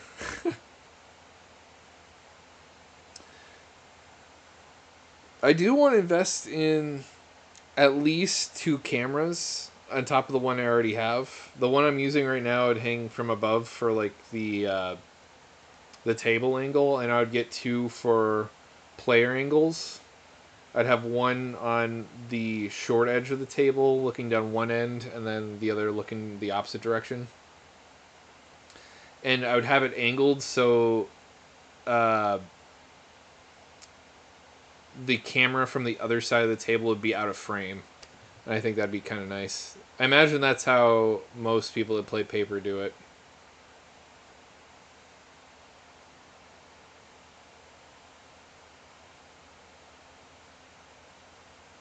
Well, this is taking oddly a long time. I think he's this divvying up the damage, so I'll just concede. Alright. Now we're done with that, we're going to go on to the next deck. Olmo had a good showing. I was pretty pleased by it. I got a little mana stuck. You couldn't tell because I was making uh, a lot of copies of Cloud Post. I think I had 3 or 5 in play, and they were tapping for 11 mana apiece. Pretty fun. The next deck is actually the one-shot deck, the Sorin the House of Markov list. Another subscriber asked me to build this. Let's see. I originally had this idea to do a Orzhov uh, Storm list, but ultimately I thought I would lose consistency. The reason being is I was going to take advantage of his Exort ability. You know, cast as many spells as I can that produces mana and or nets me cards before I flip him over into main phase 2 with his bottom ability. And then just hitting the nuke button -1 and I shoot people to death. Um, where you deal damage equal to the amount of life you gain. Unfortunately, it's to one person. Let me flip it over for you. Any target. If it said all player or all opponents, then I probably would have really went hard into the storm deck. But I couldn't, so I had to do it the old-fashioned way, where I'm just trying to get large swaths of life and deal a bunch of damage. Sorin, it's like a blessing and a curse because flipping him over is super easy, but getting him to the point where you can -1 once and shoot people to death is incredibly hard. I either could go really tall with creatures and staple lifelink on them, or I go really wide. Oh, the owl, the raven, yeah, the black one, right? That changes toughness to 1. That is in my list of commanders I want to play. Maha, he is pretty dope. I'll help you out with that for sure. I'm definitely gonna build a list of my own. And this time around, I'm actually going to build these on a budget, and then the second time around, I'm not going to build them on a budget. I'm going to go no holds bar, uh, so people could see the max potential that they can go for. I purposely did less commanders this time around just so I could feature that. Anyways, got a little sidetracked. Other abilities. Ooh, you know what? I didn't notice this, but on the backside, Sorin still retains his Extort ability, so he's still actually a very viable Storm Commander. Damn, that's unfortunate. Because I missed that. Oh man, I feel like that would have been a much more interesting list. Going a Storm Orzhov, you don't see that every day.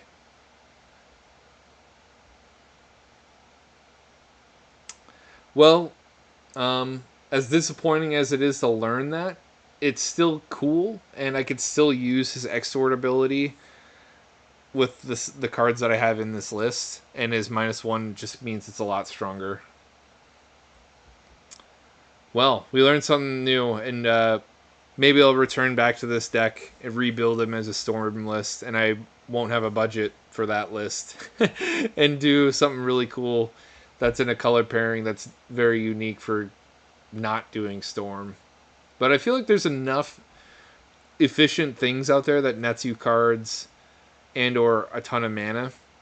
It'll probably be creature based because a lot of the black spells that net you mana require you to sacrifice something in play.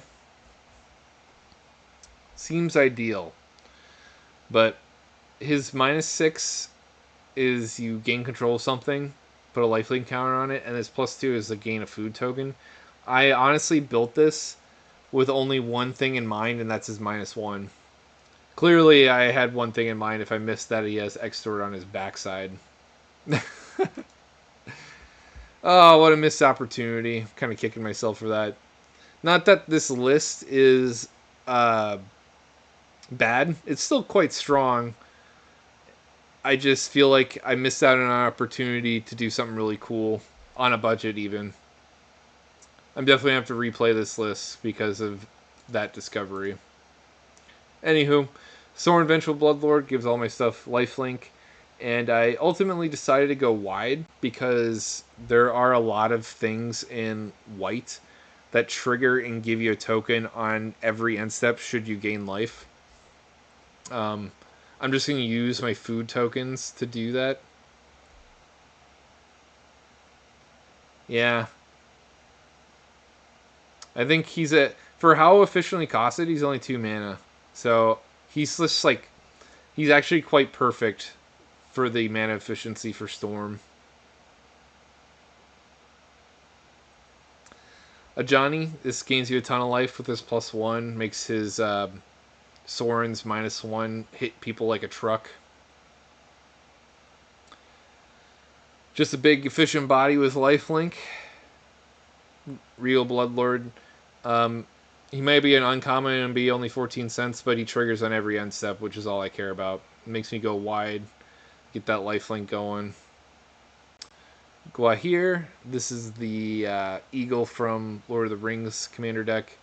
Triggers each end step, only I have to gain 3 life to get a 3/3 bird. He gives evasion too on attack, the birds. That's really nice. Golem Assess Stalker, this lets me like 1-2 punch people to death. When he connects with someone on that person's end step based on the amount of life I've gained this turn. Hopefully it's a lot. He does a bunch of damage, plus Sorin's -1 should also do a bunch of damage. Hopefully that is enough to kill someone. Alms Collector, mess with farm decks. Skyclave Apparition is just a good removal piece. Gray Merchant for a good life loss, life gain trigger. Sunscorched Region triggers whenever an opponent casts any spell. You gain 1 life. That adds up. People sleep on this card. I think for 50 cents it's criminally underplayed. Morbid Opportunist draws cards every turn, hopefully. Sangromancer, whenever something dies or an opponent discards a card, I gain 3 life. Death Greeter, whenever something is put into a graveyard for play, I gain a life. Regna the Redeemer, this is another one of those I put bodies into play every end step. And I get to tutor out another card from my library that's quite threatening. Krav is here. for 1 black, you sack X creatures and draw X cards, gain X life. Does everything you want. Unfortunately, it's very mana taxing. It's 11 mana total to play the pair of them, but if I only get the white one down, that's all I really care about because she puts the bodies in play. But Krav is just a nice bonus, and should I get either or, it's not a big deal. They're two halves of a very powerful coin. Valkyrie Harbinger, 4 life, put a 4/4 into play. Angelic Skirmisher, this is a way at combat I can give all my stuff lifelink till end of turn. Mangara for drawing cards. Soul's Attendant for gaining life whenever a creature comes into play. There's not a lot of these. There's only 2 that triggers whenever anything comes down. Soul's Attendant, Soul Warren are those creatures. Felidar Sovereign as an alternate win condition. If you have 40 more life at upkeep, you win the game. Resplendent Angel. This is like the hardest requirement. You have to gain 5 life to get the unstep trigger. Divinity of Pride is just a beater. It's an 8/8 right off the bat with flying and lifelink. Veto. This is another 2-punch with your commander. Only he also has a universal lifelink activated ability for 5 mana. The Gaffer, draw me cards every end step. Rock's Faithmender to double my life gain. There's only 2 cards that do, or 3 cards. There's the Boon, which I'm playing in this list, and Rocks and Alhamrit's Archive. I couldn't fit our Alhamrit's in here because it's $11. Crested Summare triggers in every end step, puts a 5/5 horse.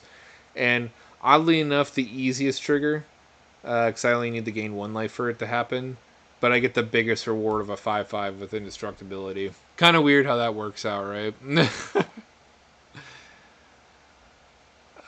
Debt to the Deathless. This is to deal a bunch of damage, gain a bunch of life. Hopefully kill people with Sorin on the back end if I don't do it on the front end. Board Wipe. That gains me a bunch of life. When Sorin slipped over, I should dodge it. Revenge. I'm playing this for the back half of Revenge, not the revival part, but I mean, it has some flexibility. Doubling your life total is pretty much a KO with Sorin. If I gain even 20 life, that's probably enough. If I'm at a 20 total. But if I'm at 40, it's definitely a one-shot kill. And I got this one, and I have the Beacon that doubles your life total. Those are my my Haymaker spells for sure. Sanguinate. Each opponent loses life, you gain life, equal life lost. Both this and Death of the Deathless are spell versions of Grey Merchant. Toxic Deluge, because it's not budget friendly. If you don't have a copy, highly recommend you start buying it, because it's only $4 and it's the best in the game. It answers a lot of the indestructibility pieces at instant speed. And now, honestly, when I'm not playing on a budget, I opt for things that phase out my board, so I could dodge Toxic Deluge specifically. And there's Clever Concealment, Teferi's Protection, and the new one that came out in Lord of the Rings that has Kicker. I don't remember what it's called. Just a bunch of removal. Benevolent Offering. This is really fun. I choose an opponent. I'll just choose the weakest player. We each get 3 tokens into play, and then I choose a different opponent. I could choose someone that's also weak that doesn't have a lot of creatures in play. We each gain 2 life for each creature in play. Hopefully I have enough dudes in play to take advantage of this. I should, for how many tokens I make for gaining life. Heliod's Intervention. Double my life total for X, or it could use it as a interaction with artifacts and enchantments. Talked about Beacon already. These are mostly just rocks. I do have Well of Lost Dreams for card advantage.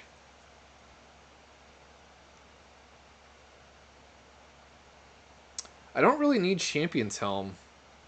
Because my commander should flip over with ease, and they have to interact with me at instant speed anyways. But if I take it out, what do I put in? Anyone have a quick lifelink card off the top of their head they'd like to see in this list? I already have Test of Endurance for winning the game in an alternative way. Angelic Accord to put in tokens. Polluted Bonds to gain life on everybody's turn. That triggers whenever they drop a land in particular. Dark Steel Mutation and neuter someone's commander. Sanguine Bond to punch people to death. True Conviction, another Haymaker. Creatures I control have double strike and lifelink.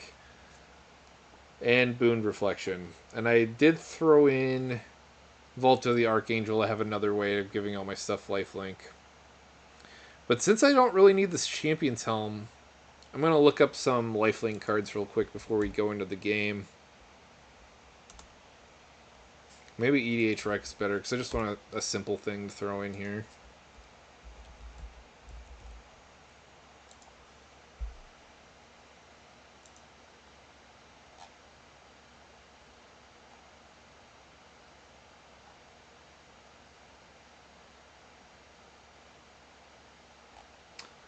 Fortunately, I don't have a lot to play with. I only got like 50 cents.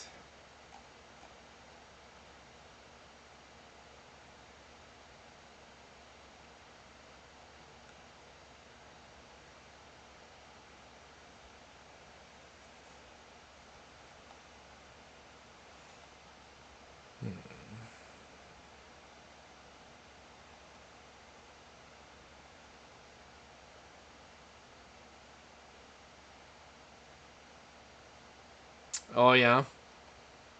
I get Spirit Loop's not bad. I think that's really cheap.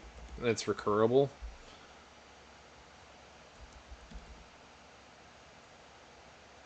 Oh, it's $3 though. My budget's really crowded at this point.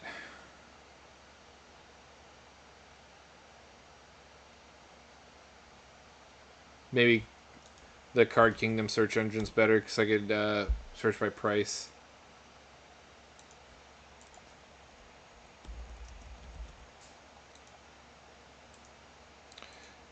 And then they like to overprice things, so we'll search at $1.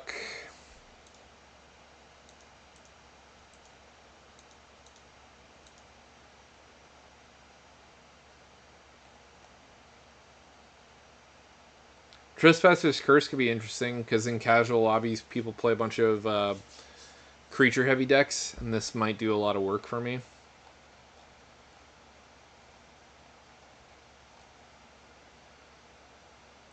The unfortunate is I can't manipulate it during multiple people's turns or during my own turn.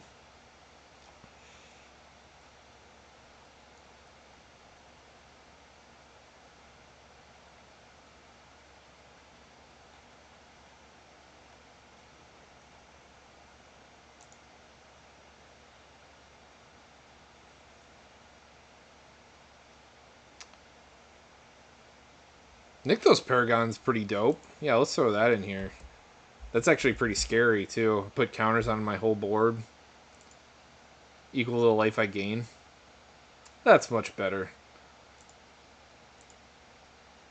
Go pick up a copy of Nykthos Paragon. I wonder if I already have one.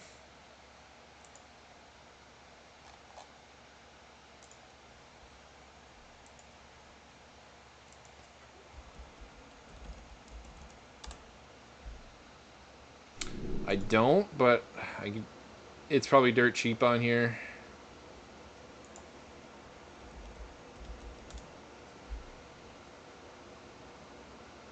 If you're curious how you buy cards, this is how you do it. One of the ways.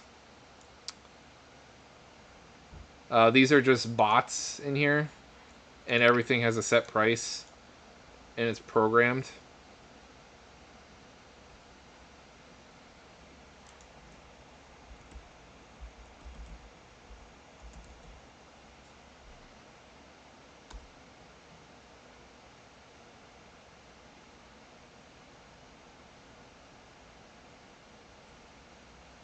Did I misspell Nykthos, Paragon? Not the... No, I spelled it right. Nyk Thos. Is there not an E at the back end? Oh, there's no E. That's what it was. Nykthos is how I spelt it. There we go.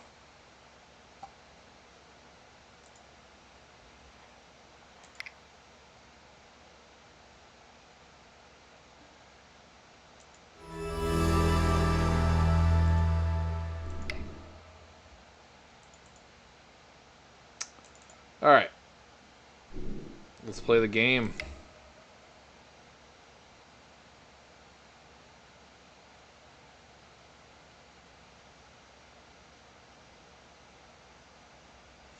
We'll play in the highest casual lobby.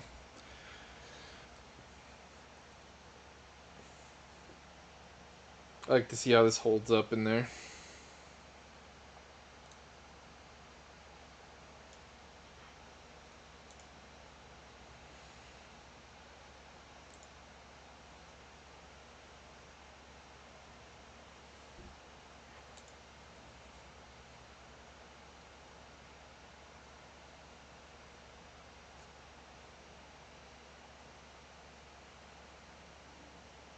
While we wait, I can get another beverage. Give me a second. All that talking makes my lips dry.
Oh.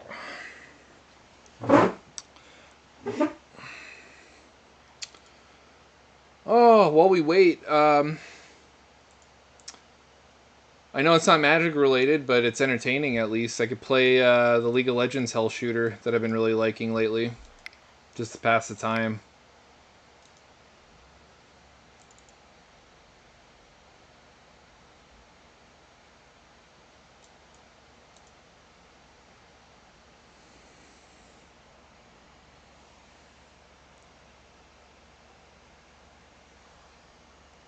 I don't know if you guys are into League, but I know one of you isn't, but it's a fun game. I've been liking it a lot.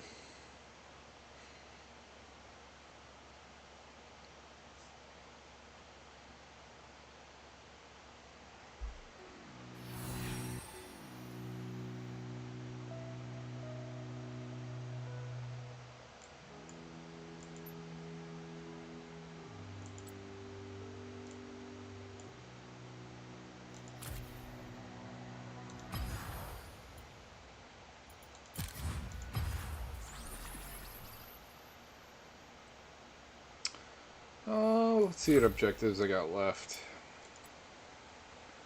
I have to evolve 5 weapons. Alright. I wonder if I'm strong enough to do this. Playing the max difficulty. You guys want to see the hardest gameplay?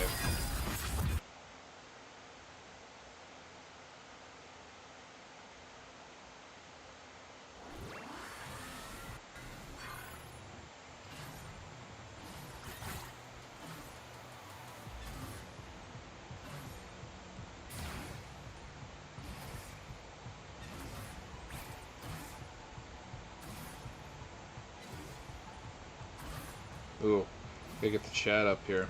Unfortunately, it blocks off the... I like slicers. Keeps people off me. It, like, pushes the enemies away. When I'm playing melee characters, I like this for spacing. I kind of like these on any champion, to be honest, because, like, if you're playing a DPS range character, you'll find yourself needing to push stuff away all the time, just so you could run away. But in terms of what it's useful for on a melee character is it creates enough spacing where you don't take any damage.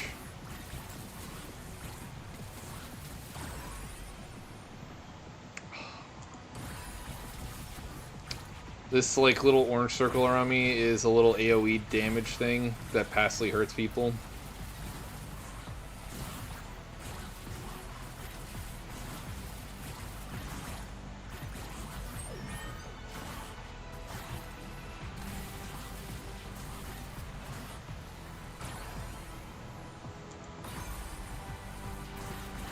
And your little abilities get buffed.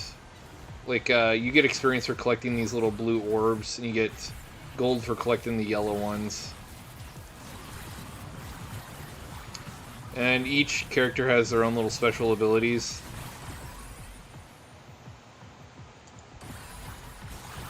This one goes into like this, like... Oh, okay.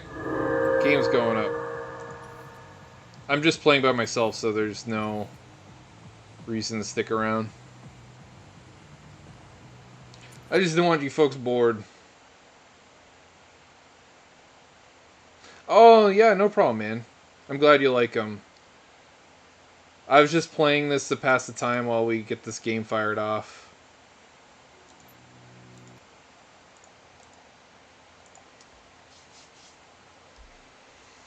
Now you get to put a face to the decks, unless you've seen my videos in the past. Now you really get a face. I'll keep this. I got 2 rocks. I don't have any card advantage, but hopefully we figure that out in the near future. We got removal. You can't have everything. We are against Roxanne, Obeka, and Ulek. I built 2 of these 3 decks. That's kind of cool.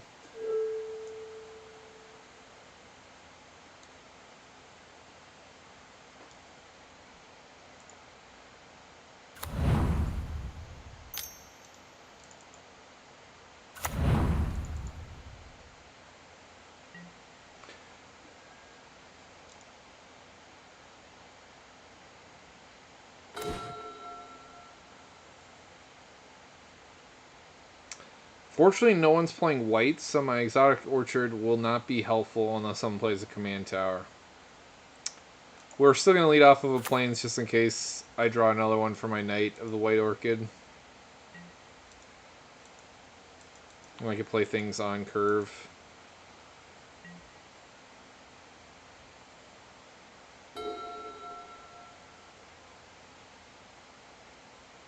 I wonder what these things are. Oh, just make it really big.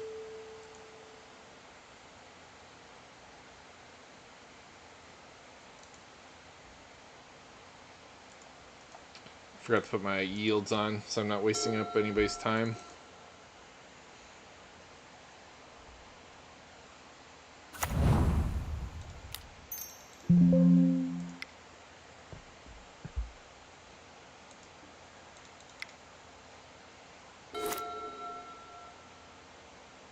Oh, on Balloon Barrel? If you go to my channel,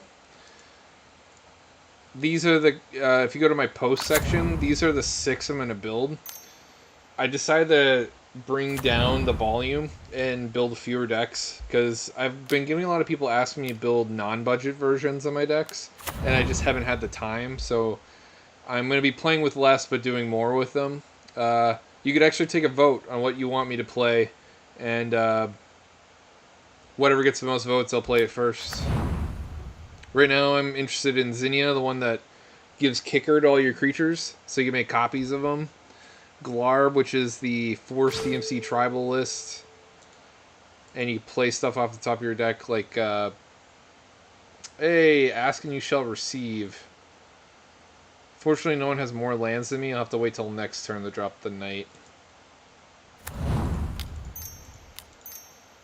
I'm having a very modest start in comparison to the Eldrazi player.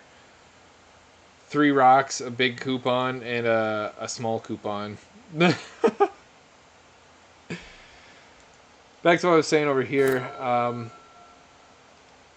already talked about Glarb. Glarb is also insane because he has that tap ability. It lets you surveil too. So like you could even be playing him as a Tim deck. Take advantage of that surveil trigger.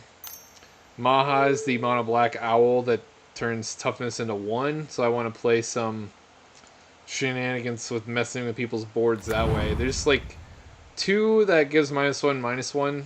There's the All is Night enchantment, and then there's Karavek from... it's going to keep asking me until I tap this down. There's also the Karavek from the Return to Theros block. I don't remember what it's called.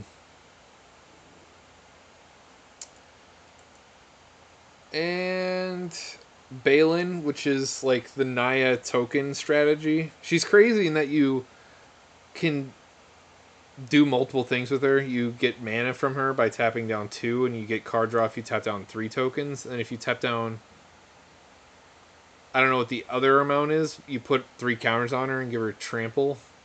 So it's everything from the command zone, and I think that's really significant. Bello is the guy who animates all your artifacts and enchantments that cost 4 or greater. If they connect, you draw a card. I like him mostly because if people want to interact with you, they have to do it on your turn. And this is gonna honestly probably be a artifacts list because that's the only real way you could cheese in so many high costing artifacts.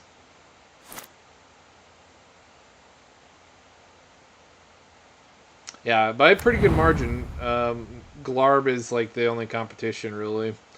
The first week I'd played Glarb and Balin in one night.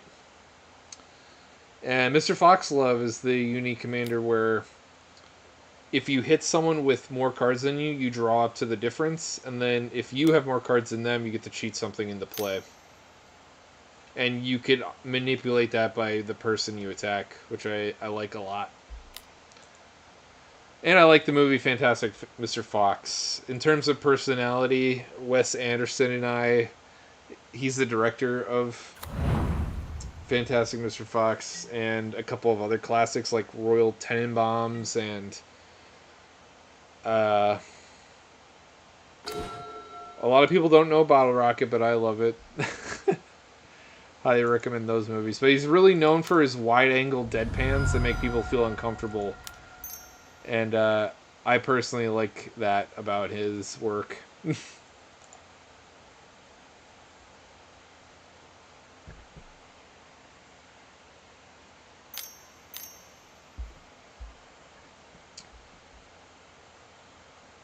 Terminating the Ulik. I suppose he has to ramp like a madman and do coupons like a madman because for everything that he wants to copy, he has to sink 2 mana into it, and that ain't cheap.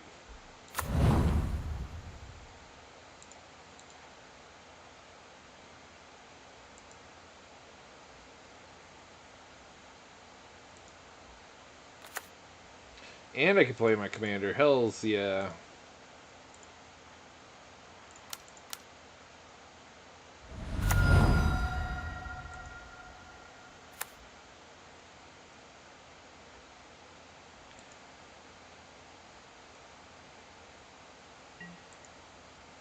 Next turn I'll flip him and start doing some shenanigans. I could play Veto and double punch the Eldrazi player that's ramping like a madman. I'm a huge fan of Roxanne. I built a really funny video about that deck. People don't like the doors, and I purposely ran the volume on the Roxanne line really loud. And I got so many comments on that video about how annoying the video was. Although I got a lot more that actually thought it was hilarious, so I guess it was a win. It wouldn't be right if you didn't replace every time I mentioned her name with the Doors line.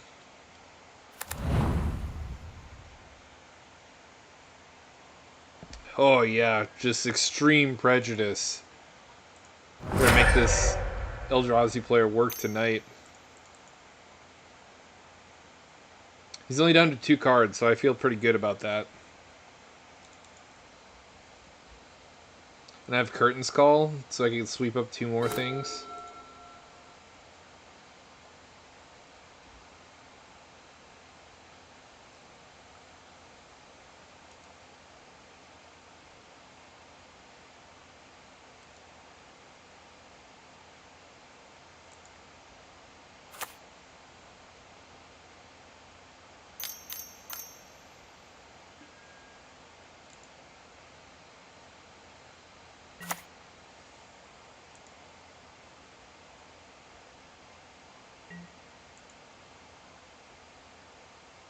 If the guy on the right replays Ulek, I'll probably blow that up plus Roxanne.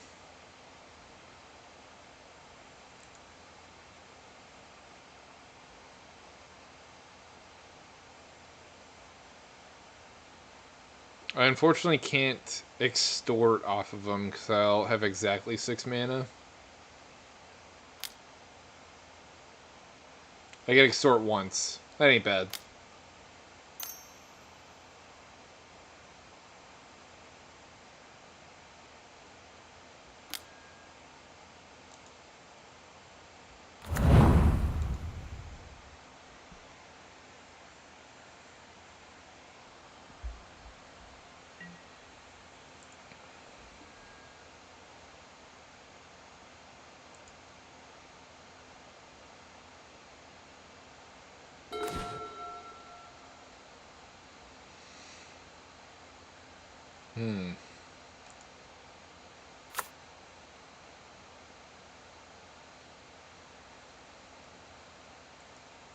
I could also use Sorin as removal and save.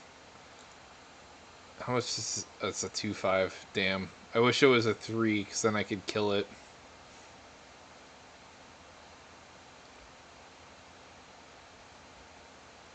Yeah, I gotta be boring, unfortunately.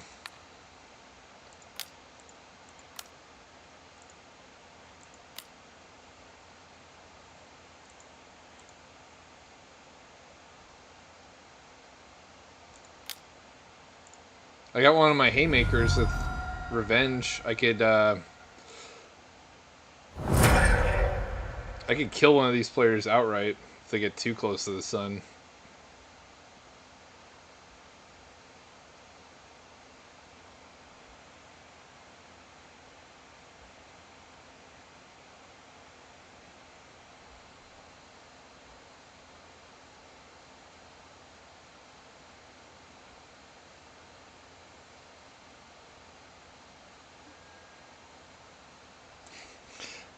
I'm gonna say good luck, have fun. By the way, even though,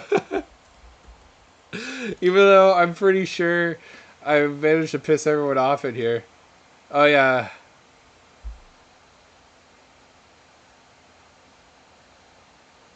Uh, thank you, thank you.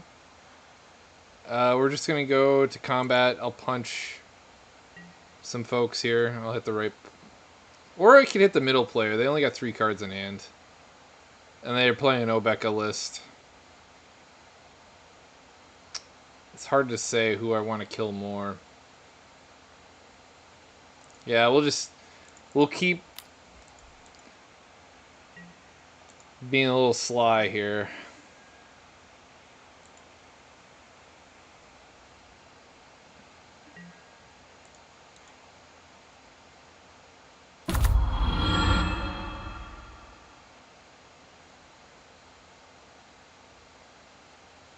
I get uptick here just to prevent him from playing Roxanne and shooting Sorin off.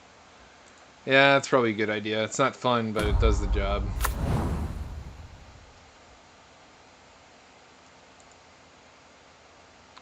Now I have a food for later to crack and use a lot of my stuff that triggers when I gain life on other people's turns. I don't know if I called it a clue, but I meant to say food if I did say the wrong thing.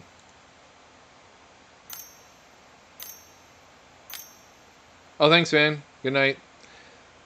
Thanks for helping me out again.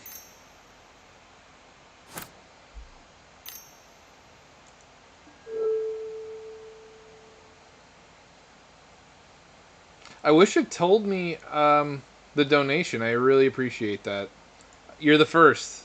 I've never had someone donate money to the channel before. I actually have two folks that have monthly subscriptions to me. That's really cool too. It's very flattering. I'm very fortunate that people like what I do that much. I don't want it to get to my head though either.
I could kill someone on my next turn if I really wanted to. I'm torn between killing the middle player and the right player.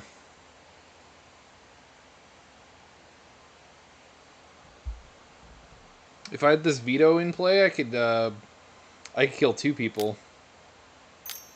Maybe I should wait to do that. I like that. Be a little greedy, try and take down two people at once.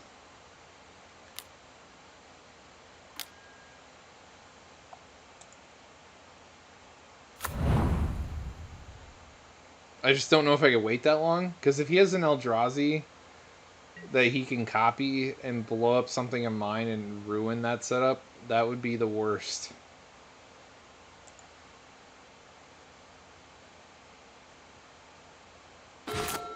It's also one of those things where, like, if I kill someone off early now, then I don't know if I have, like, the tools in hand to deal with them later. Because people still have full grips.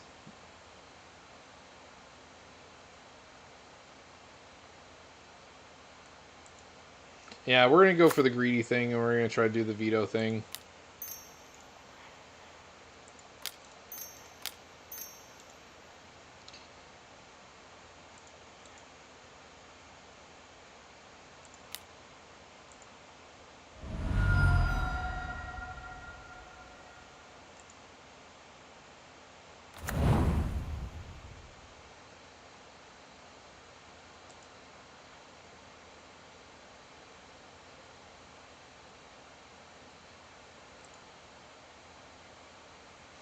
I guess I could shoot off the thing over there.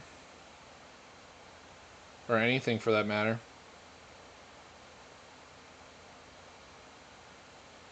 I could garner some more love.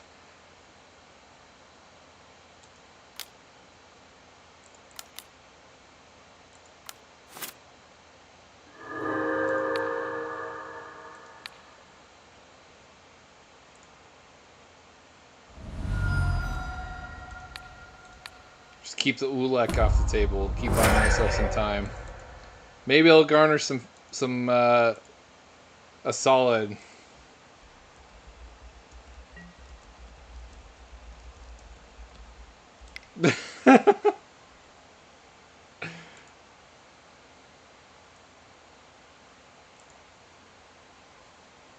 This this Eldrazi player has to be pissed.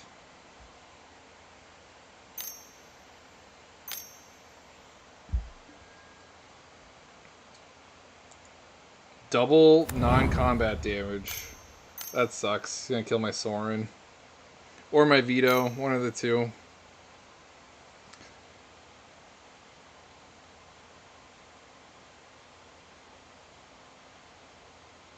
So he gets a meteorite on attack, and he can shoot something for 4. Honestly, if he had to kill something of mine, I hope it's my Sorin. So at least I could just replay him.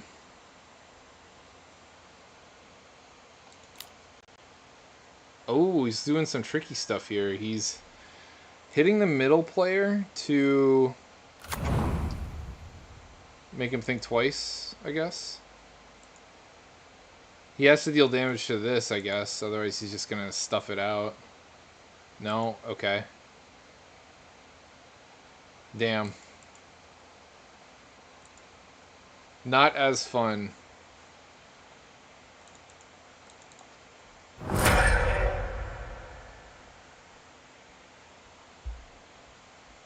Hey, I didn't have to kill 2 players.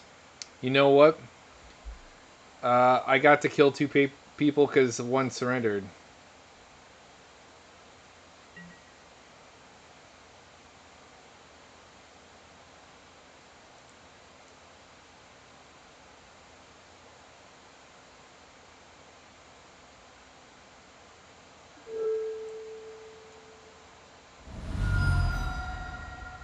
Trying to minimize the player on the right here, so we're not taking up space.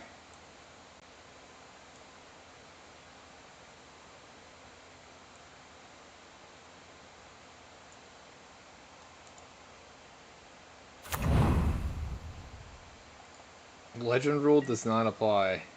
Right.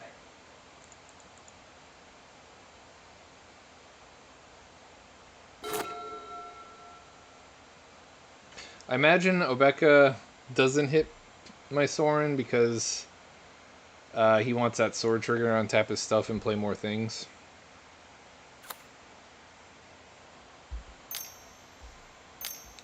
So I at least have some more time.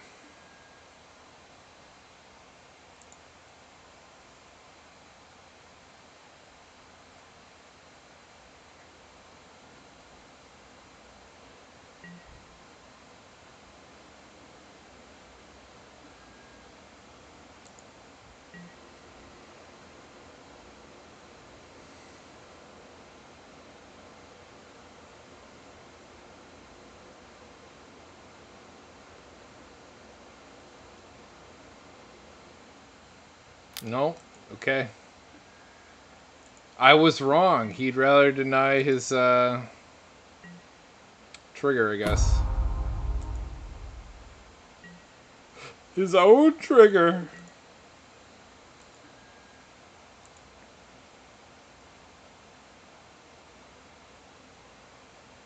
I keep drawing lands too.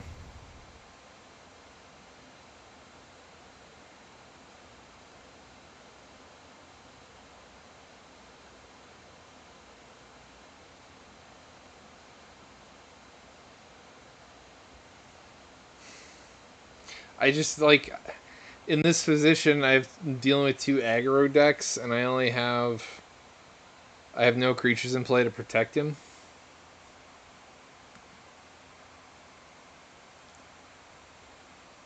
Like there's no reason for me to play anything at this juncture. I gotta wait for them to kill each other off and hopefully they just ignore me.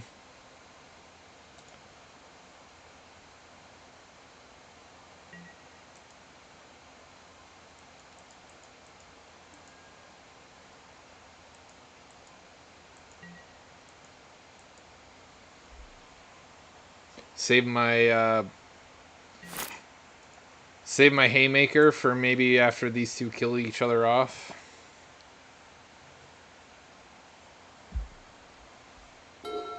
Hopefully it's enough.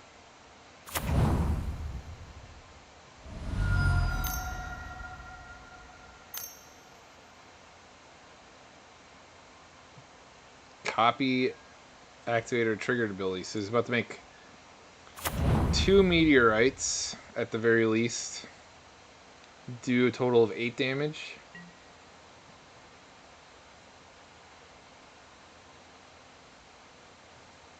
My commander costs 4. And I have... Right, so I need 7... I need 11 mana in play for me to kill this player on the left in one shot.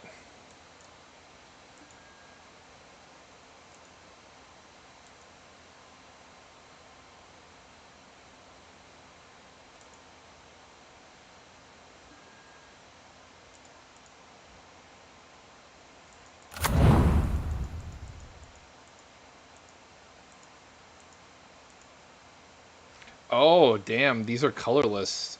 You just kill Obeka?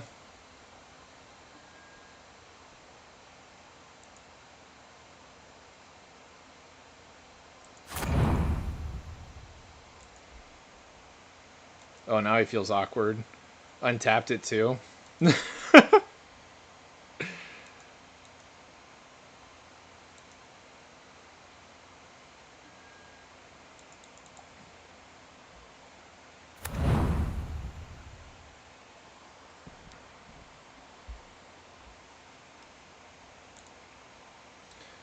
Commander's gonna die here.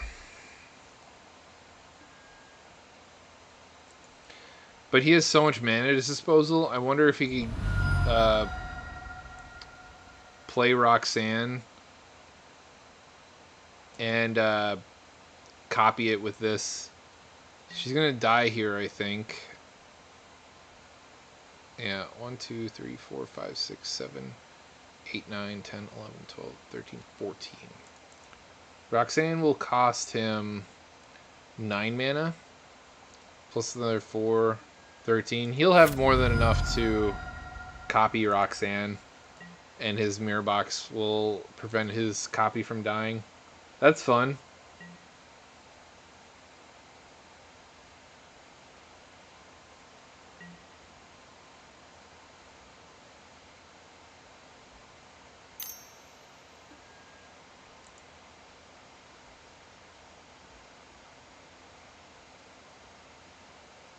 This is the casual lobby, though, by the way. I kind of want the Obeka player to be out of the picture because they're in blue and probably have a lot of stuff to interact with me at instant speed. We've already seen Terminate and Shore Up. And that Vampiric Tutor, he could have gotten anything that one-shots people. Because he gets 4 copies minimally of whatever he puts into play with an upkeep trigger.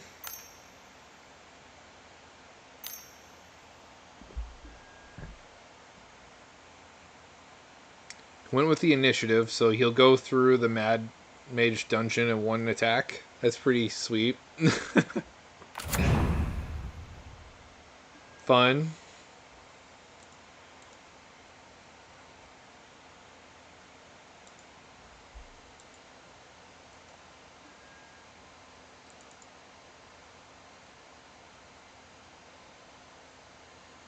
Surrenders.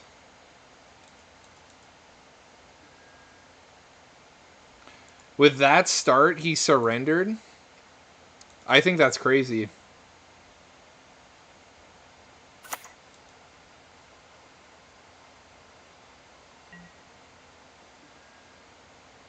He still had plenty of things to do. That makes this game a lot harder.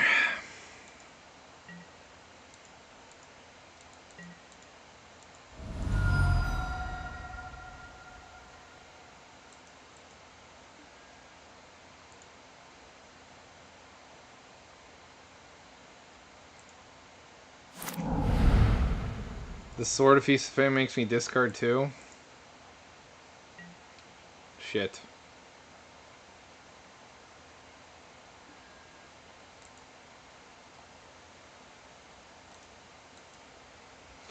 That's really not good. So now, if I want to maintain this revenge in my hand, I have to keep this land as fodder, but I'm way away from uh, casting both.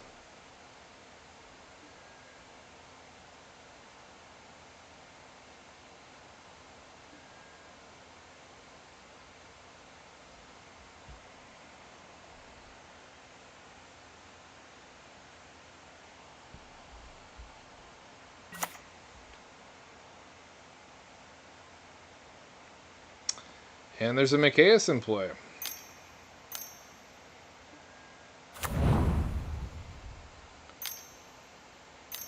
Yeah, I just...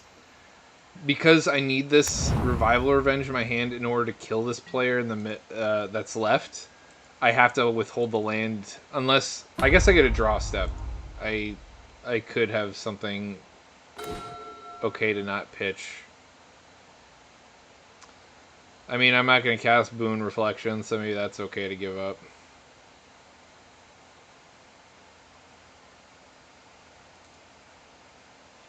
On their next turn, they draw 2, and then they attack me. They see a fresh 7 cards. It doesn't feel good.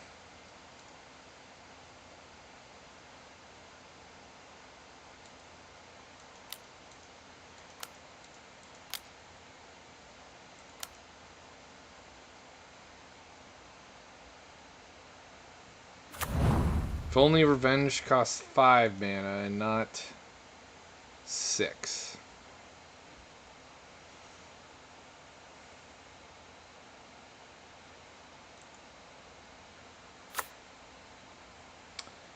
Let's also hope he doesn't find a way to make me discard my cards or interact with me. It's so out of my hands at this point. He's gonna see 7 cards in his turn. That guy scooping kind of screwed us pretty badly.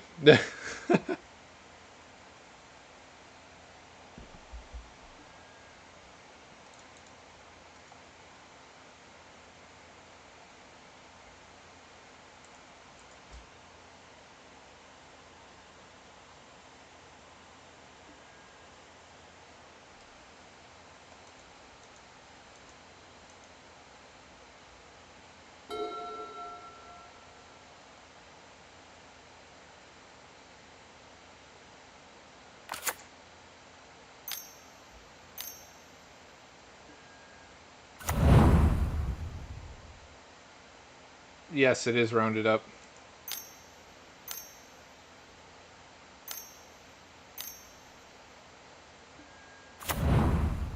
Well, that's gonna kill me.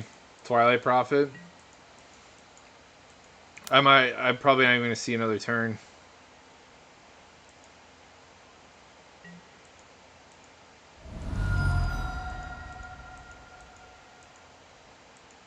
Drains me for a ton.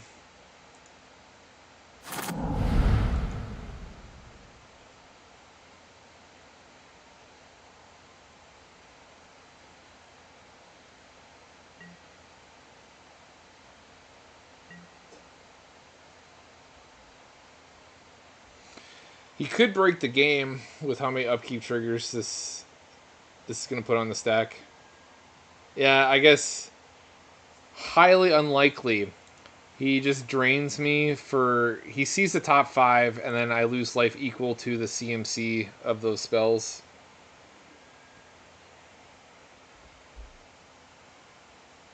I've been good.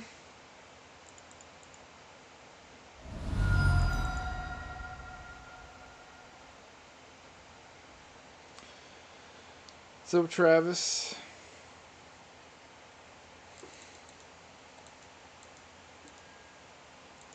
We haven't even... That was just the upkeep trigger, by the way. Oh, no, wait. It goes for each one. So on the very first upkeep, I lost What did he reveal that drained me for so much?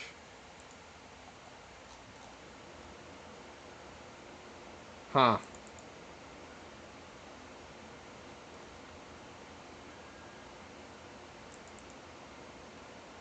I don't even know.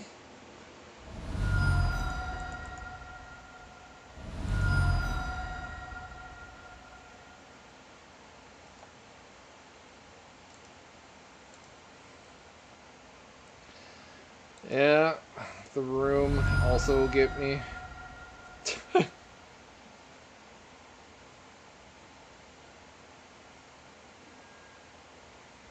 Damn, this sucks. I was like a turn behind in one-shotting someone with this revenge.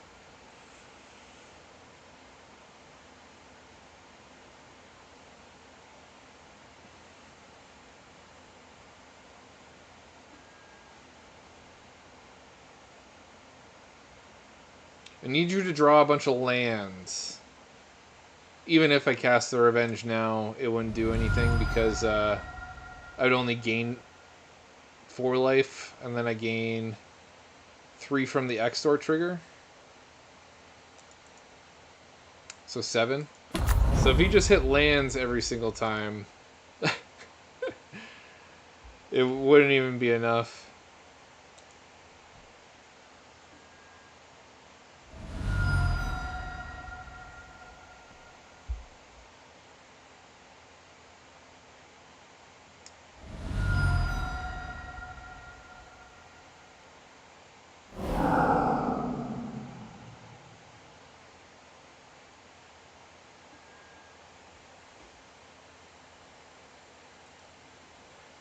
Generous Plunderer. Hmm. I'll give you the Plutobonds because it's more expensive. And I'm probably not playing a land anyways.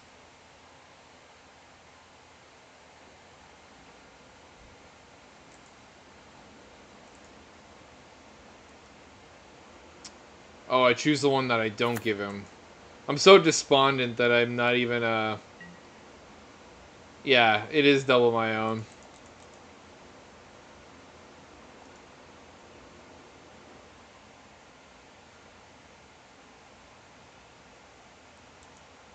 So they would go to 18. Yeah, I'm at 1 now.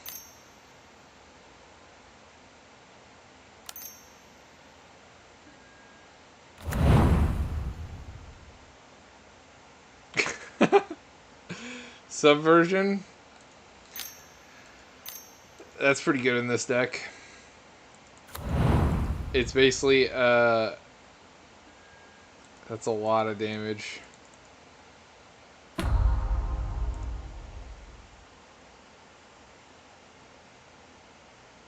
I need a cheap spell. Damn. Okay. Not what I needed. At least he's tapped out. I had a shot. If he gets 1 blue at God. So terrible. Well, I'll show him what I had. I'll bare my fangs and say hi. I'll double my life of 1.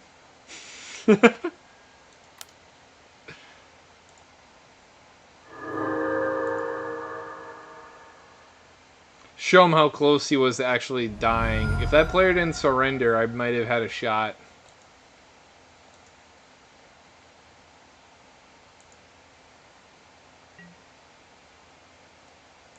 Oh, kill myself? That'd be pretty funny.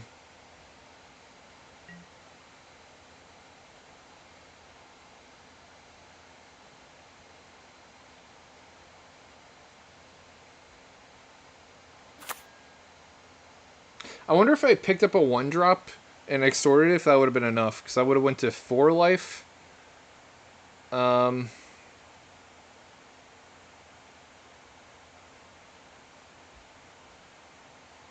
And then extorted again. Doubling that. That might have actually got me there. If I got a 1-drop too.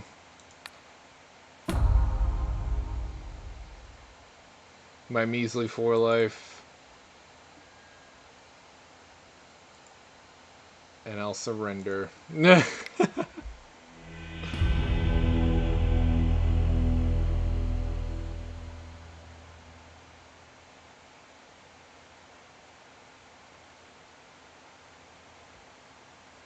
Alright. That was a quick one. I'm on the last deck of the night already. It's only 1 a.m. Been at it for 3 hours, which is good. I like a quick night. Tyranny Loves Company. This is the other subscriber request where I play the Mycotyrant.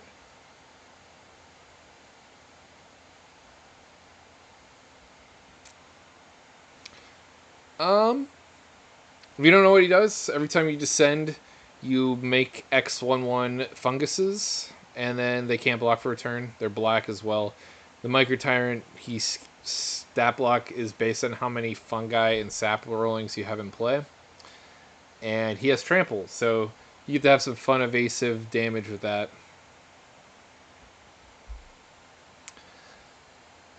Let's see. The goal of the deck is I got a couple of win conditions. I either combo and I loop either Gravecrawler in and on my live graveyard to get that descend count really high, or I loop something with Grim Deathmantle. Anything that puts a token into play, like Synapse Necromage or Undercaller Mycanoid, they each put in 1/1 funguses into play, or Saprolinks, I'm not sure which, but if you have one of these equipped with Nim Deathmantle, and then I have Ashnod's Altar, I sack the original creature that's equipped with Nim Deathmantle and the token it makes for 4 mana to bring back the token generator and re-equip the Death Mantle to the token generator. And it makes the infinite descended triggers. The other way I get it there is with classic aristocrats, and I drain people to death. But this is a self-mill deck. Some sack outlets, like I get to play Viscera Seer and Carrion Feeder. Skull Clamp, it's mostly just for my own tokens. You can generate an absurd amount in this deck. Let's see. The mill package is awesome. I have Stitcher Supplier, Glowspore Shaman, Satyr Wayfinder, Returned Reveler, Blanchwood Prowler, Circle of the Land Druid, Golgari Thug, Undead Butler,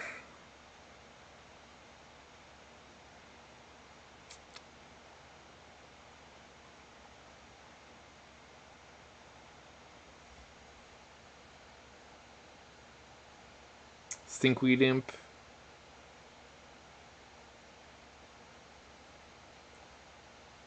Sludge Titan, which I'm pretty excited to play because this is like one of the original 5 Titan. Well, not the original 5, but it took inspiration from the original 5 where they now have 2 colored Titans, and I think this is the first one. On ETB, you mill 5 cards, and you do the same thing on attacks, and then you may put a creature or land card from among them into your hand. It's really nice. I like the mill triggers where I get to put a land back into my hand because that means it guarantees I don't miss a land drop. Got a little ahead of ourselves. I want to talk about that mill package. World Shaper, and on death I get to bring back all my lands from my graveyard. Mind Rack Demon. I haven't played one of these in a long time. 23 cents for the foil version from the dual decks. Has a delirium thing where if you don't have it, you lose 4 life, but I don't care. 40 life is something to pad my total, and 4 is a drop in the bucket. Mind Rack Harpy. I like this one a lot. I normally don't like these like reoccurring effects because normally you have to wait till your upkeep. That means it does nothing the turn you play it, but this one does. On your combat step, you mill 3, so it does something same turn. There aren't any permanents out there that do this, and I particularly wanted permanents because the Mycotyrant cares about cards hitting my graveyard, and I have a couple of things in this deck that also cares about permanent types. Kind of like the Mind Wreck Demon that we talked about earlier. I think we got Doom Whisper to fill up your graveyard really fast with the Surveil trigger or activated ability. Cavalier Thorns just lets you mill 5 and cheat a land into play directly, and then when he dies, you get to return a card from your graveyard to hand. Underrealm Lich, this is another mill package. You replace your draw step to look at the top 3. You choose one, ditch the other to your graveyard. You also could pay 4 life to give it indestructible. It protects itself. But what's nice about Underrealm Lich is it also gets around draw trigger shenanigans. So, like, if there are people that have stuff in play that prevents you from drawing extra cards, this gets around that because it's a replacement effect.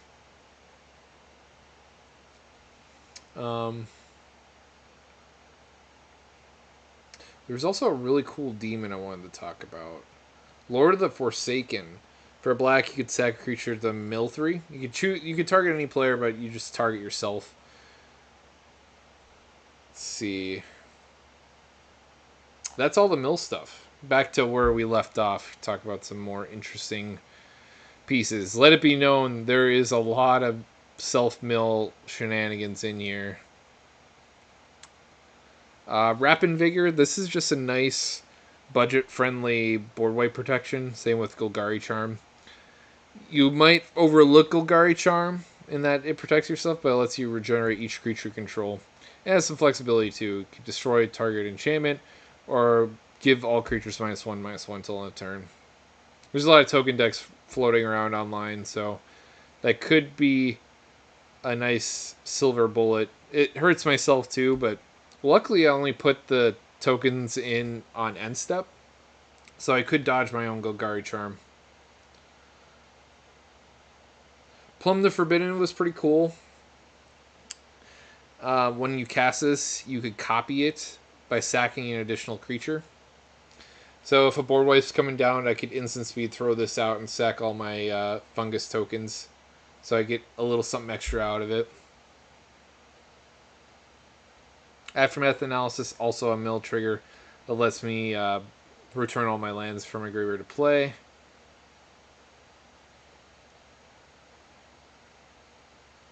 Chthonian Nightmare. It is a sack outlet that I could do over and over again.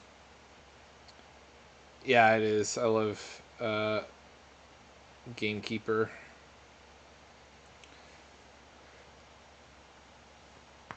Let's see.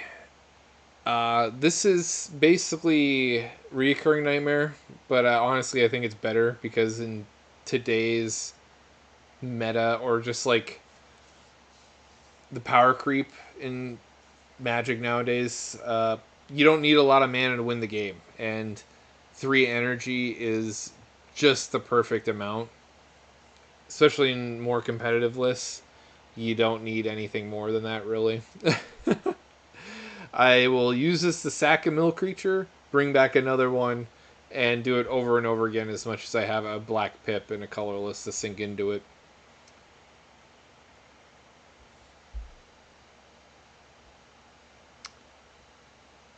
Let's see. Slimefoot for the drain game, the make a bunch of saprolings.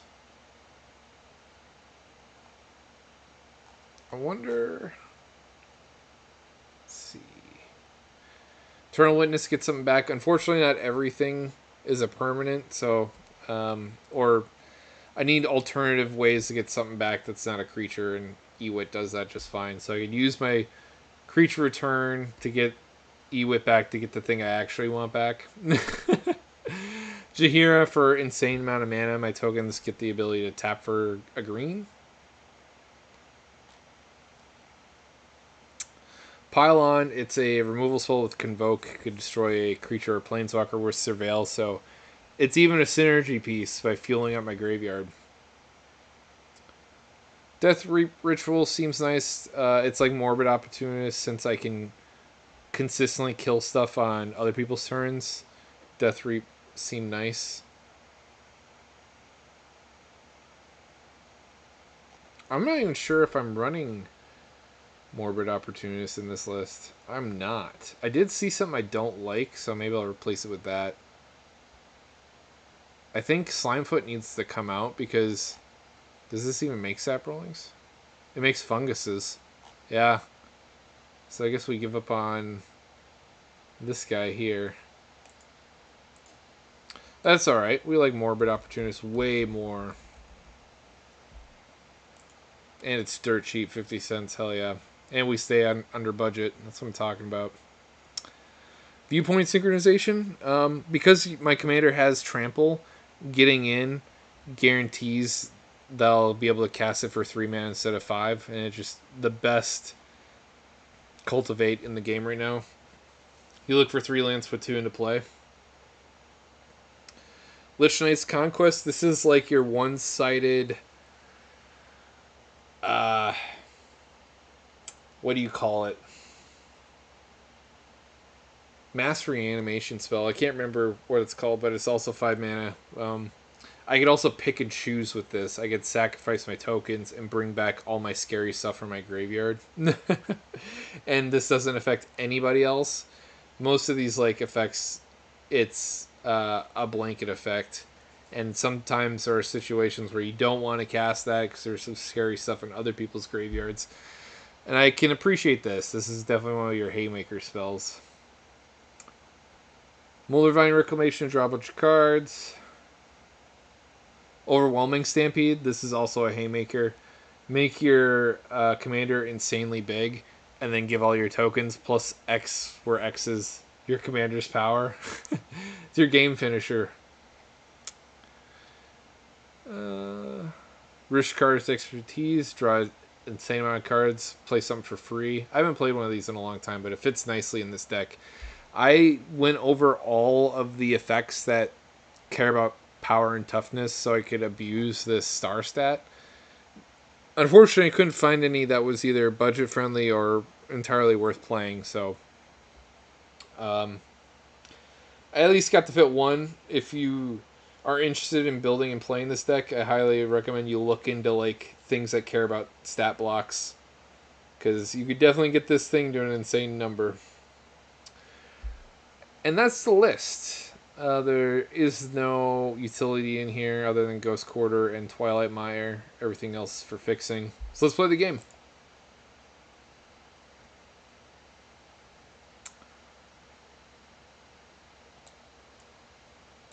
Gotta change my list real quick.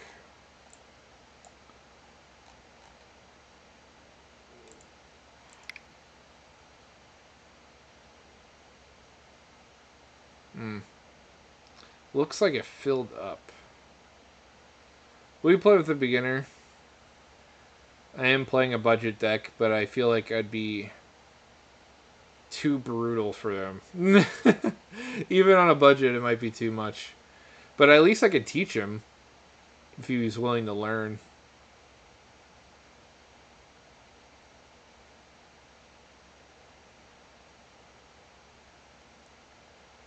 There's 2 different people. Huh.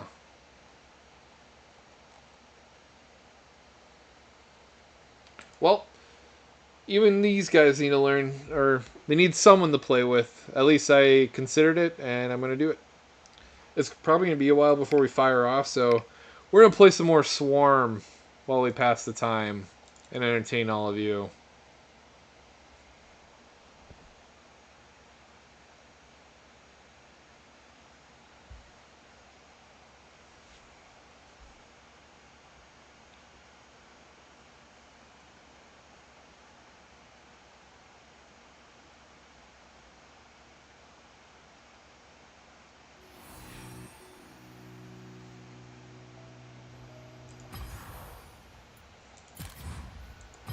I don't know if all of you have played League of Legends Swarm, but it's insanely fun. I love this game. It's easy and it's pretty addictive and satisfying.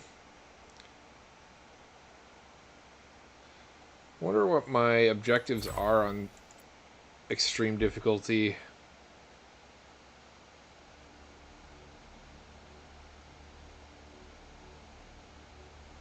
Yeah, I do have to beat Rek'Sai eventually, so...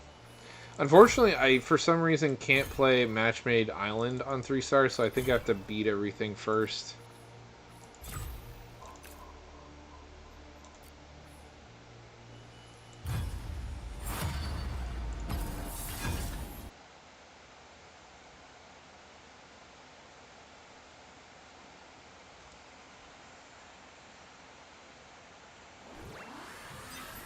Folks don't know what this is. It is a hell shooter.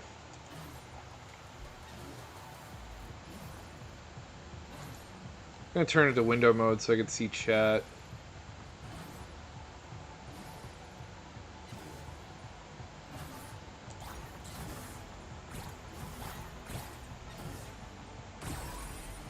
Use that for an opportunity.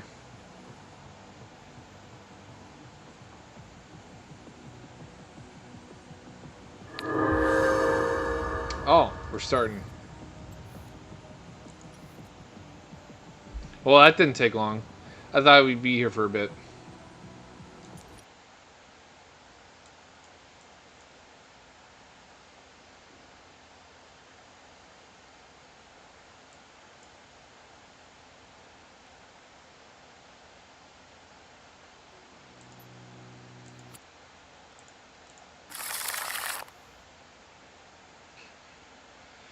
Ooh, I got Revitalized free pass. I play this on the land side.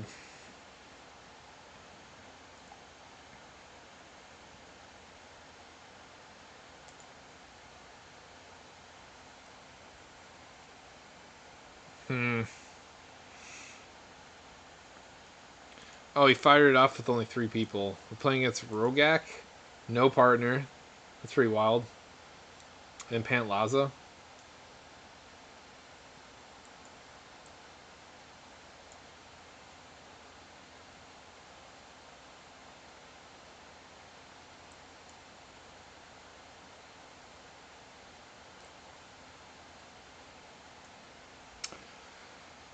Um, I feel like we could do better.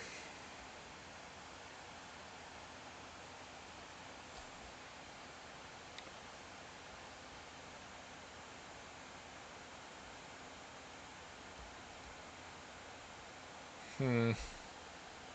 You know what? We're gonna do it anyways.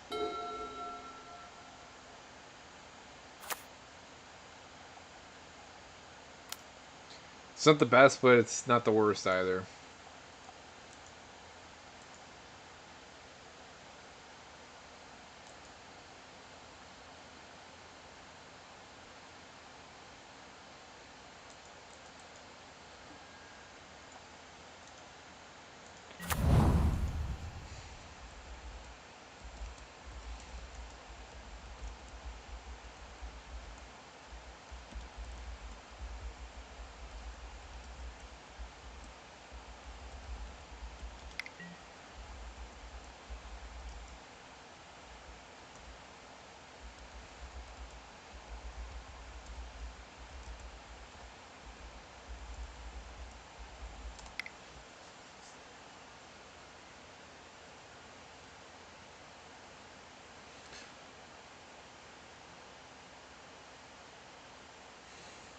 I'm gonna show this guy the ropes.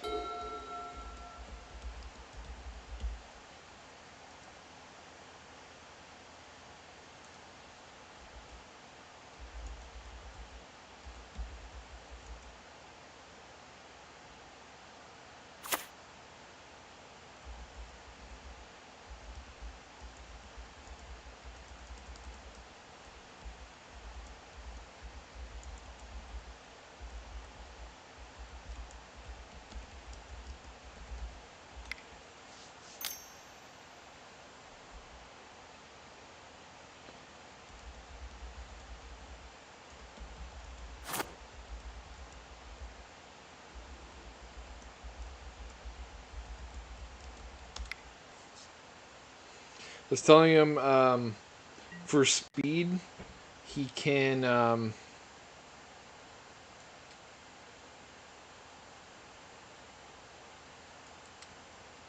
yield for no possible play if he wanted to.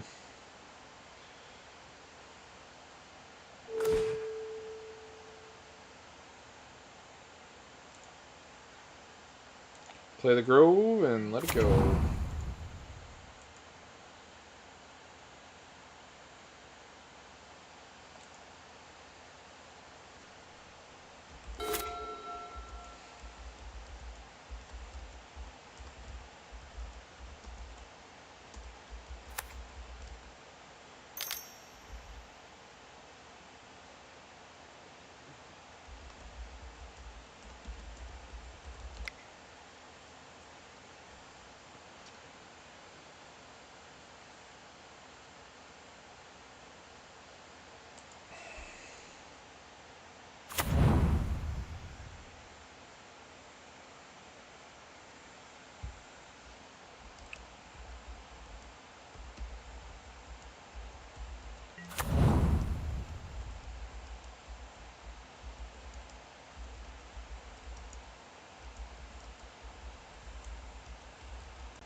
Just showing him the way. Could learn stuff on the channel if he wanted to. Selling myself a little bit. A little bit of advertisement in game.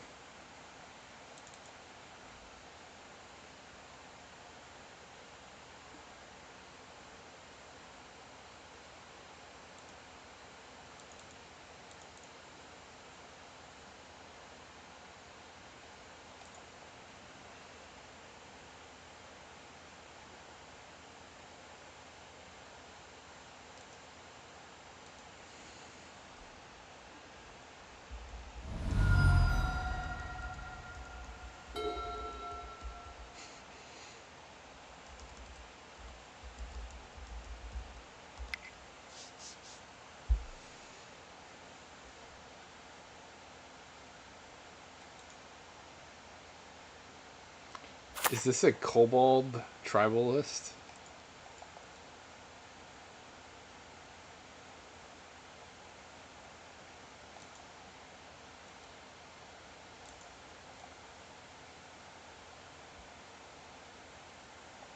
How do you get a token into play?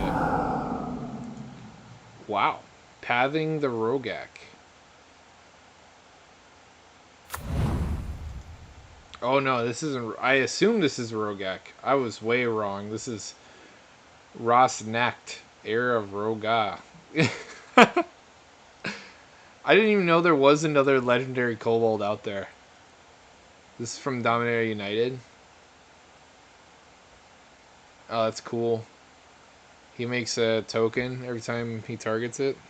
And it has Battle Cry too. That's really pretty slick, actually.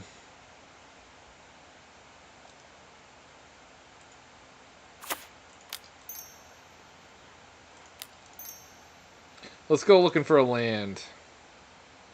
Come on, Blanchwood Prowler.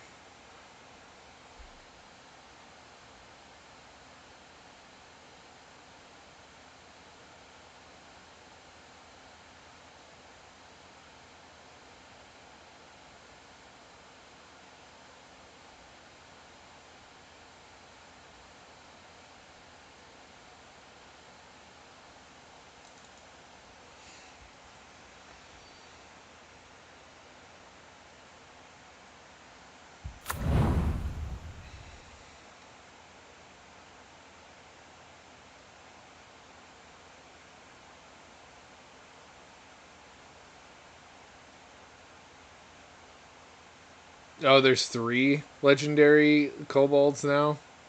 Shit. What's the... I'm gonna look that up now. I have no idea. Ooh, yeah, we hit a land. That's what I'm talking about, boys. Ask and you shall receive. I'm gonna look that up. I believe you recommend, but I genuinely have no clue.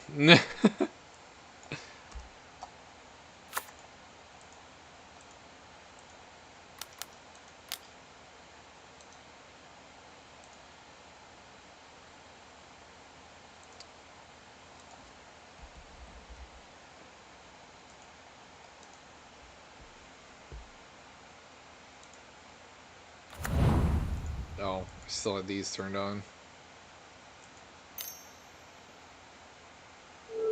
Hey, Roga is a legendary guy. Okay, there's actually a bunch. One, two, three,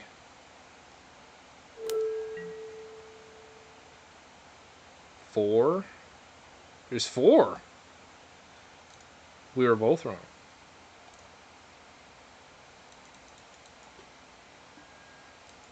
Nice. Is this a? This will be an interesting deck to play against. Just a. What do you call it?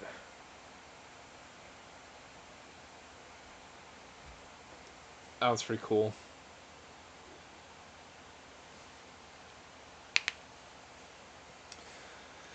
Uh, this operates very similar to. Who's the goblin that copies everything, goes down the line? I mean, it doesn't copy here, but you make a token and you give it all your stuff battle cry, or you give everything a stat increase. It's not as good, but it's still good.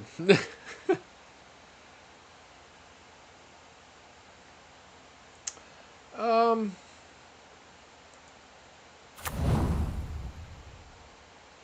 I think I want the land.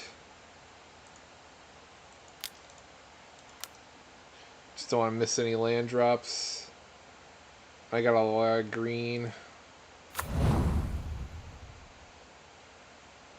I'll play Stitcher Supplier.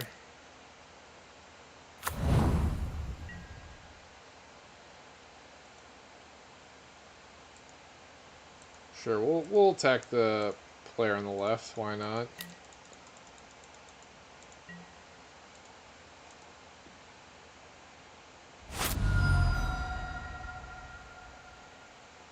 Thanks for the follow. I appreciate it.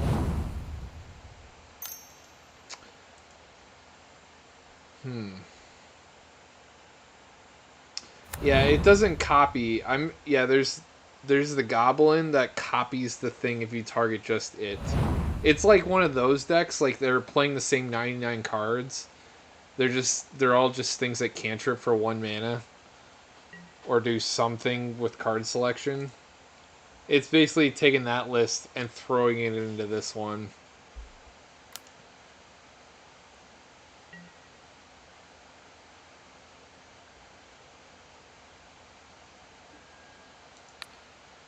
I want my stuff to die.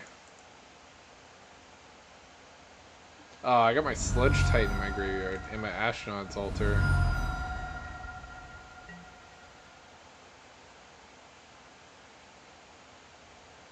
Yeah, Zada, that's the one. The first Zada.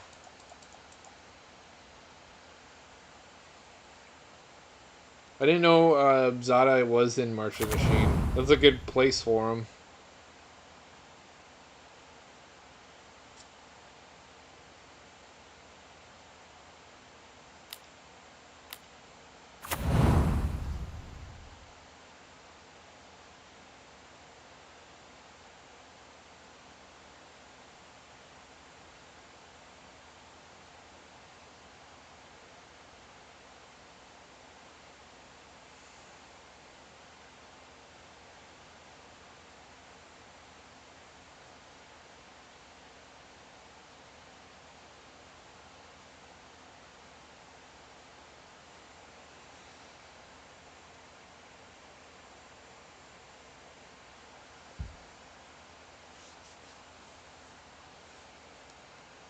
Oh, yeah.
I should probably get my commander down soon so I don't miss out on any more sweet mill triggers. Start making some fungus. Or fungi, rather. Oh, yeah?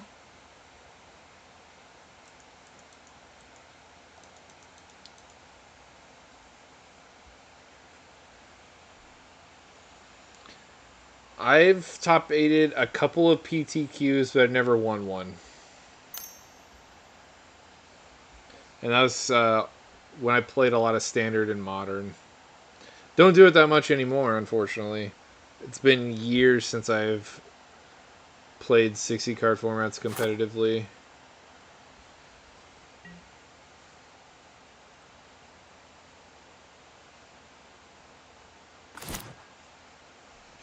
Hey, we saw another land. At least I'll play Cavalier next. That's a nice hit.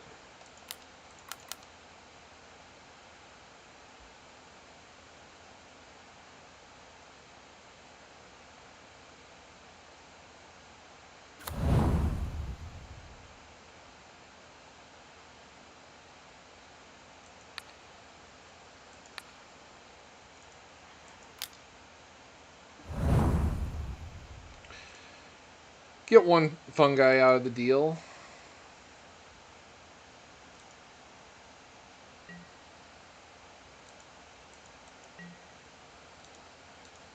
Tagging for one doesn't yield me a whole lot of results. I'd rather just stuff out this thing.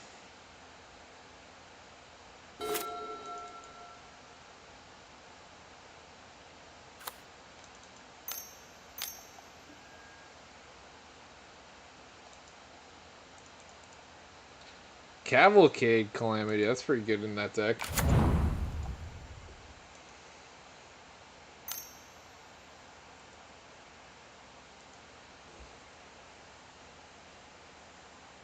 Oh yeah, that's why I care about permanence, is Descend doesn't care about non-permanent cards.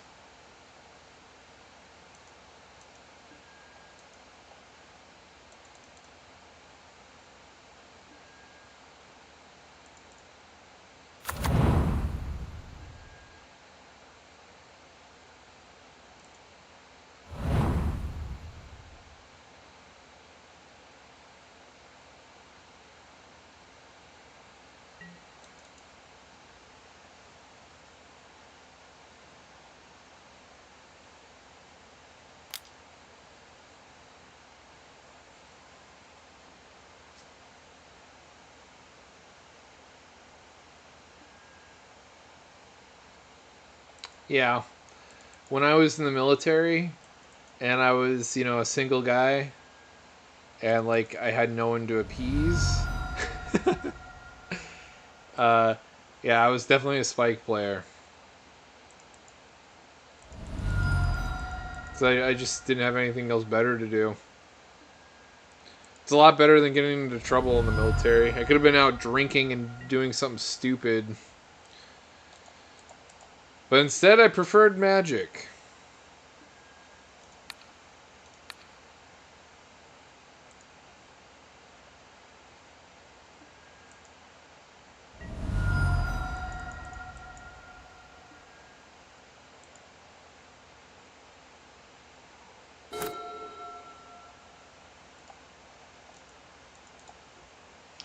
I think magic did a lot of favors for me. Um, I definitely grew up in a really rough crowd. And I just wasn't invited to things. You know what I mean? Because I'd rather play magic. And people do it. Like if I went to parties, I was playing magic at the party with someone else, like my +1 that I brought me with me to play magic.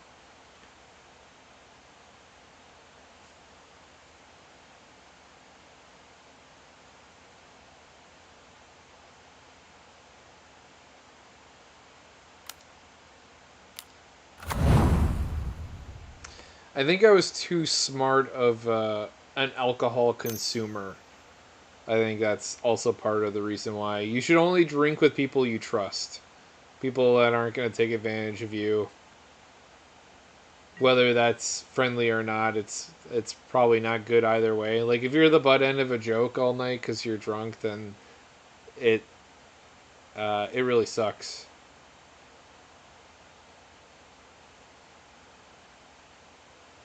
Oh yeah, I don't think I waste my time at all. In terms of knowing people that do feel that way, oh man, I have one really close friend right now. He feels that way about video games, and I don't know why he gets like that with himself. Should never feel bad.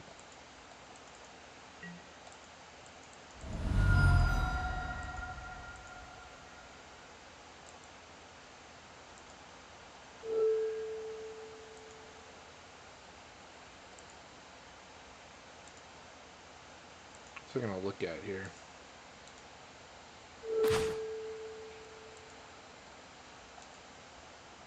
Man, we keep hitting the lands off the top. I like it.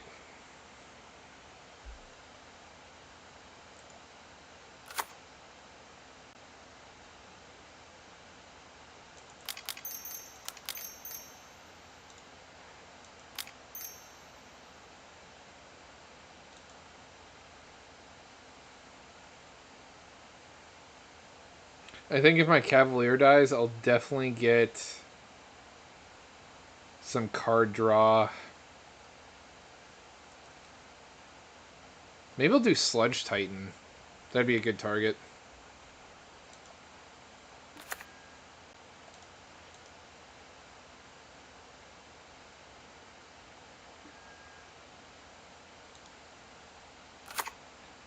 Ooh, that is 4 permanents. We are we are online for sure.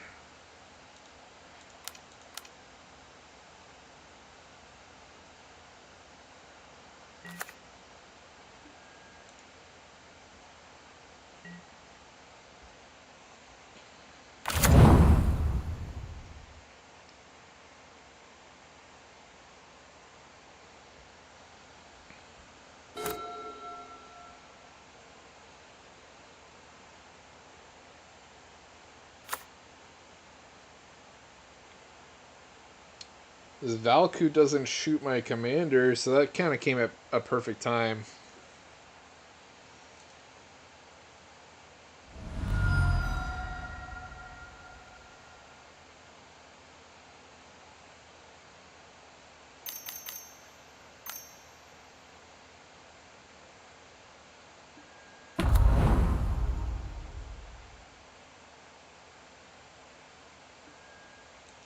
That has to go.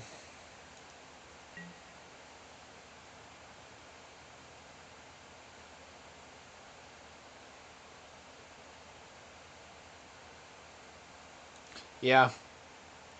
Um, I definitely know that feeling.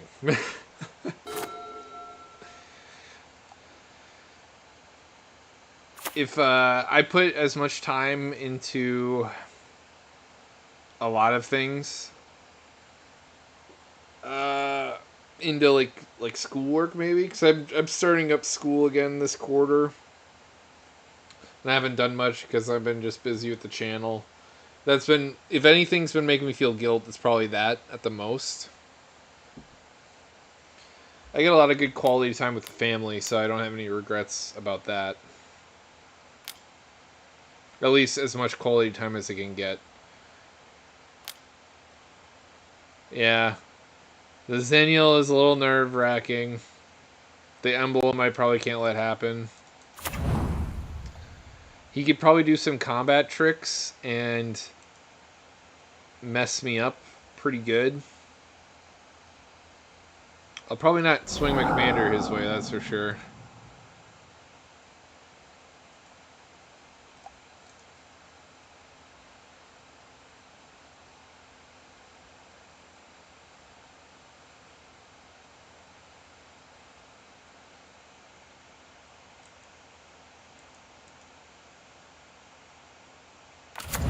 Damn. Maybe I should have cast my synchronization last turn, but I guess I need to get around this Valakut. Priorities.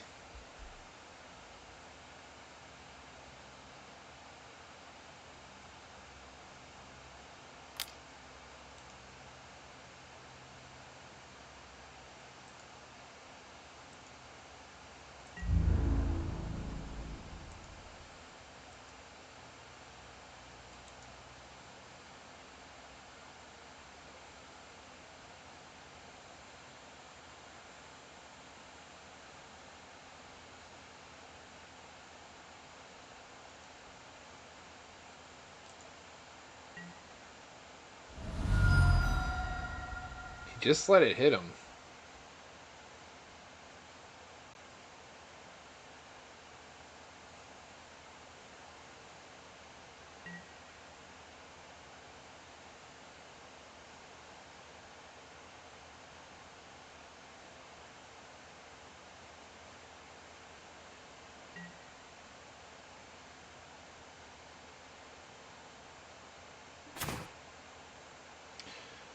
Carry-on feeder, that's nice. We like that.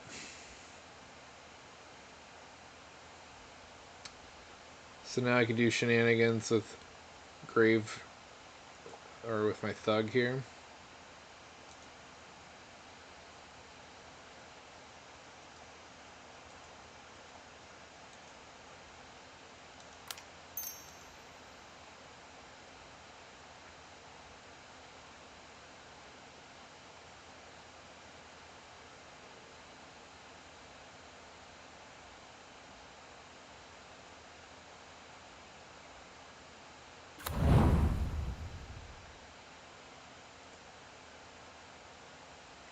Fortunately, this puts the creature on top of my library, so can't do any shenanigans yet.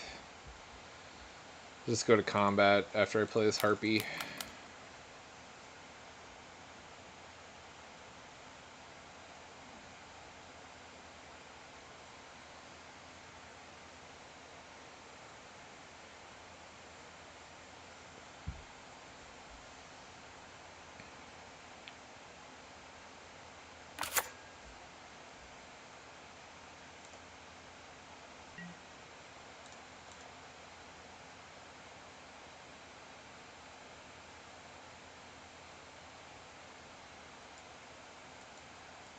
Another 3 cards for the Descend trigger. We like to see that. We're attacking the Planeswalker.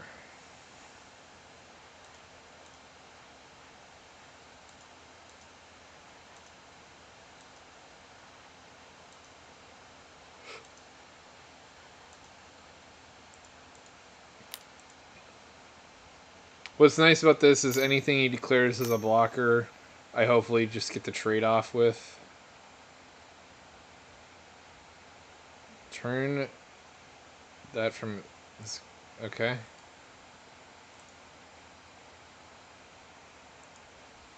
He returned something back to his hand. I don't even know what it was. One of his 1-drop spells, I'm sure. Probably the one that prevents me from blocking. The Storm card.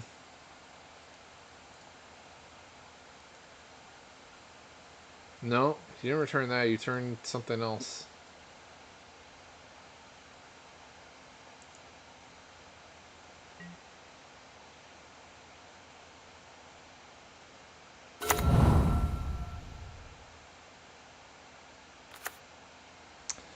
I should have sacked my Thug and Cavalier so I get 2 more permanents in my graveyard.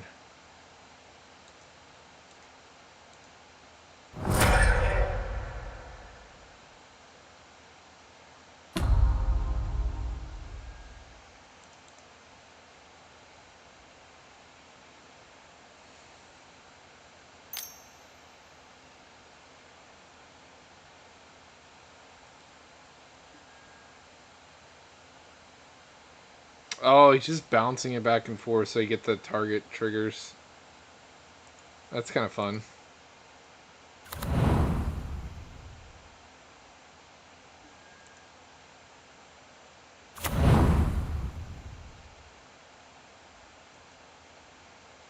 And the suspect is like a goad mechanic, isn't it? Or no? I feel like it's a goad mechanic of some kind. Oh, you give up his way of blocking for menace. That's what it was. A lot of obscure cards.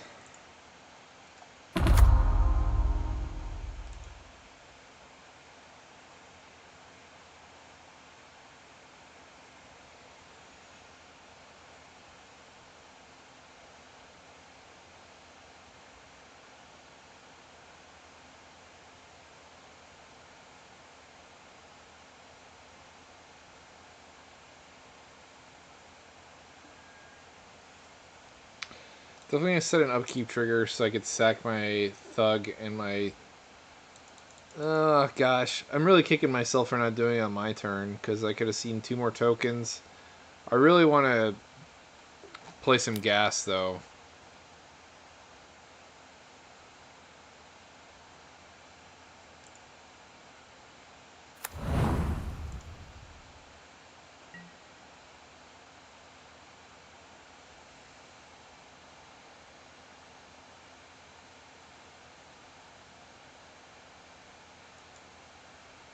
Moldervine Reclamation might be good here because I need life, and that would probably put me out of reach of this red player. I was going to do the flashy play and get the sludge, but uh, I think getting the life gain will be much more effective because he's running out of cards.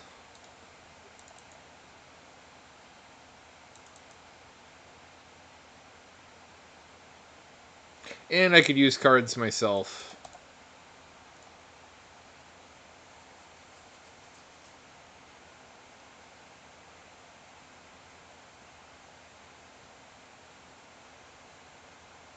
I got a sack outlet too. The Moldervine's great. It triggers on even tokens dying.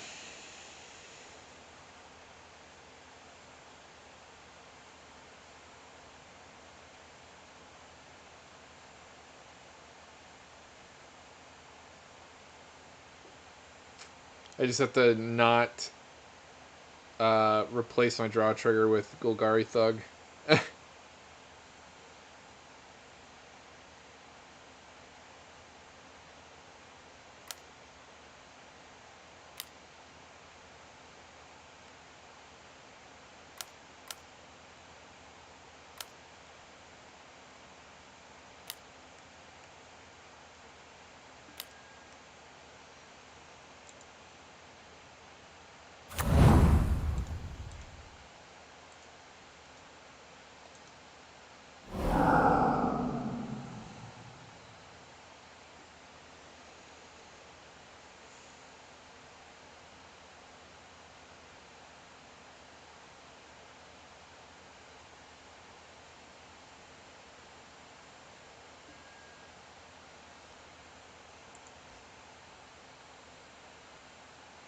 And then once I get the Moldervine, I guess I could kind of ignore the red player because they're out of gas and divert a lot of my concentration to the dinosaur player. I think everything this guy will have done, we have seen.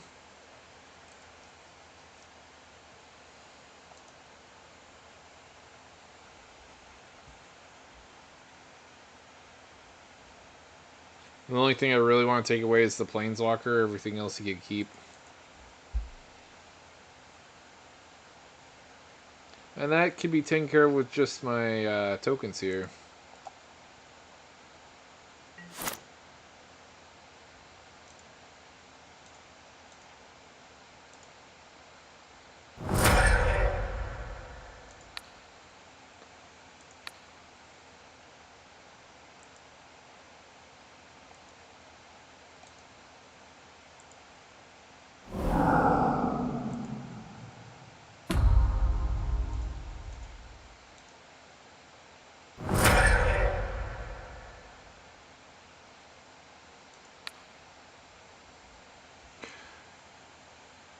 I could put a creature back on top of my library, but I don't want to do that. I should have did that in a different order. I should have sacked the Thug first and then the Cavalier.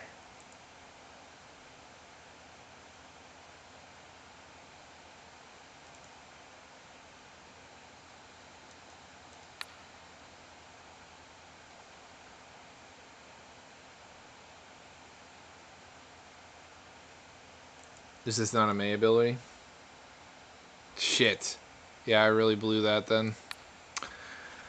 Do any of these cantrip?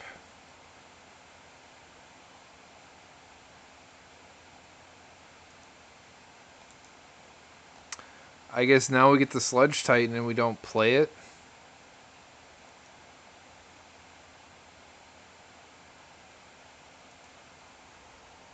Man, I screwed the pooch something fierce.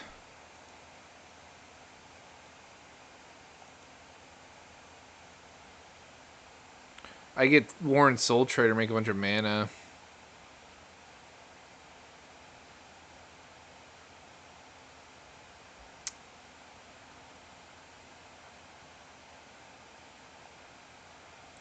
We're gonna get the Sludge Titan. It's not as fun.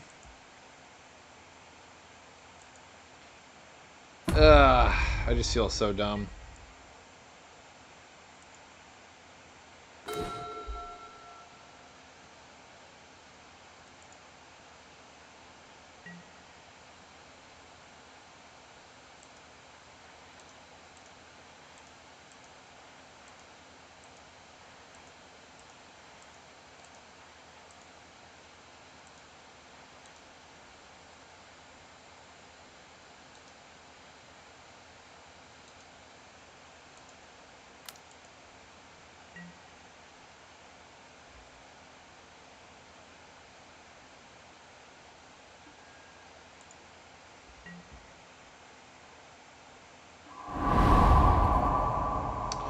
They're both just letting it hit them.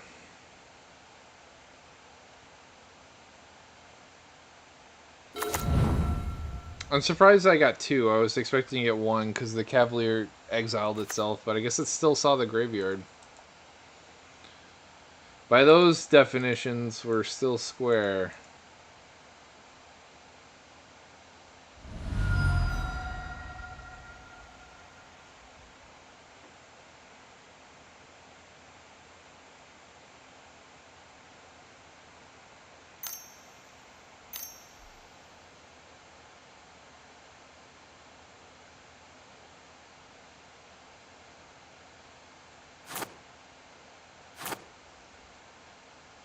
I hope I don't get put too dangerously low here.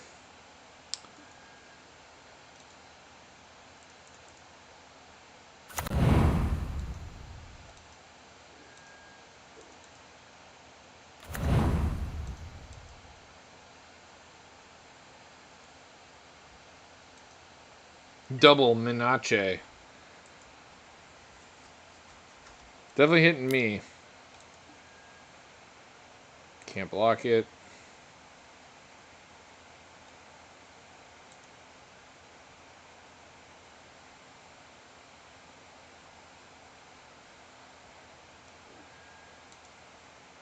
I forgot that I could cast this for even its hard cast.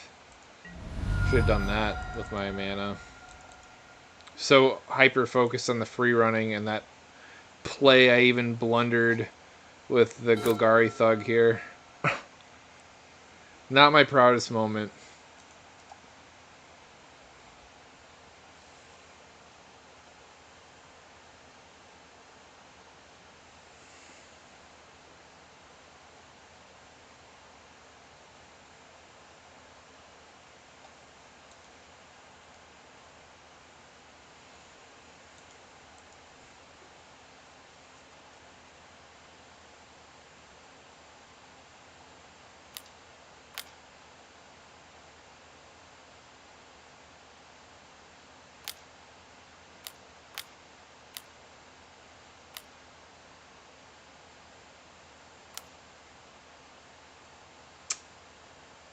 Right. Well, that sucks. Now I really wish I got that Molder Vine in my hand to play. I miss out on all this value here.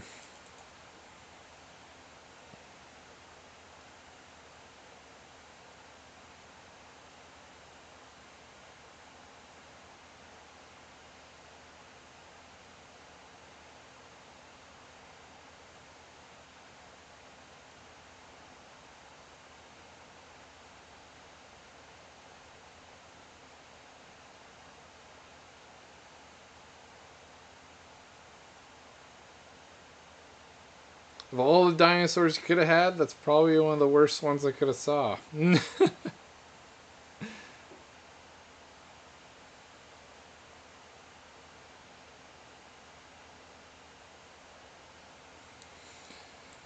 See, this is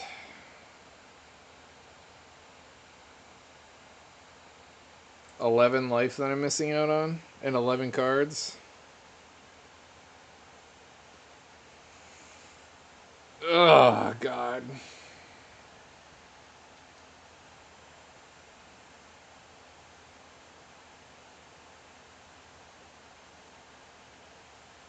I have a feeling the red player's salty scooping, and I'm just going to take more damage from the dinosaur player. This is 8, 13, 16, so that'd put me down to 7. And I couldn't develop my board enough to survive, like, an all-out swing again. Jeez, I suck so much. It's probably one of the worst nights I've had in a long time. Or one of my all-time biggest blunders was the Golgari Thug trigger that I didn't layer properly.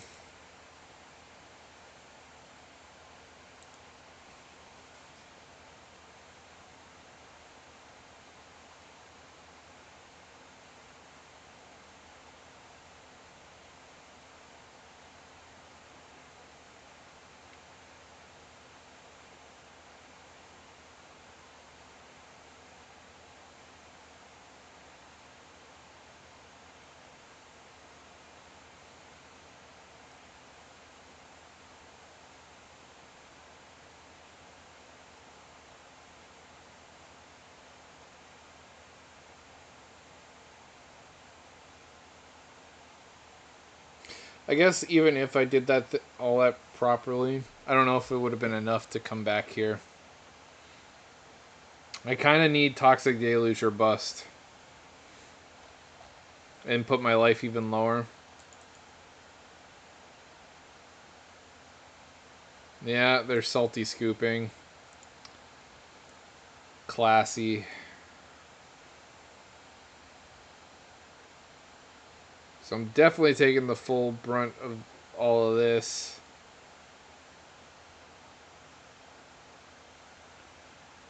So if they... Even if I did that right, I would have been at 33 life. Would have taken 16.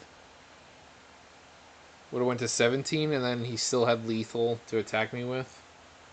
I would have maybe produced 1 or 2 blockers at the most. And maybe strung that along longer.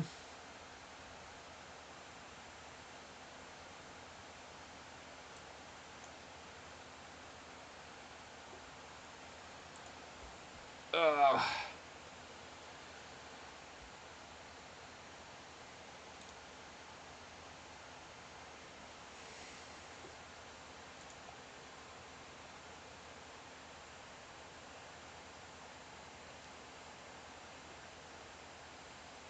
I don't understand why you can't just concede and why you have to make us sit through the timer.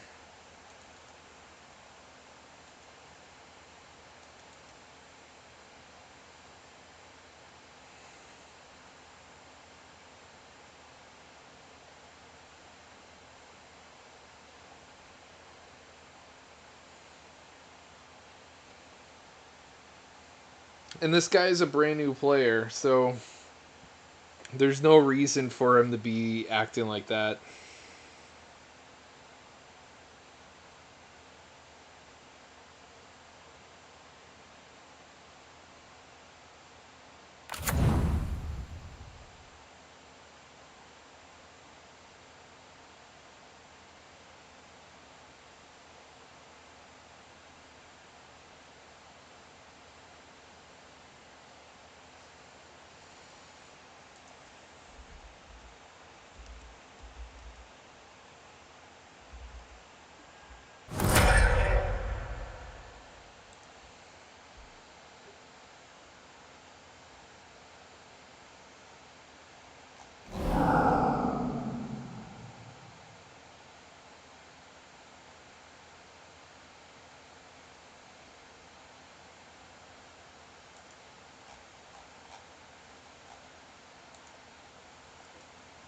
Field Descendant's Path.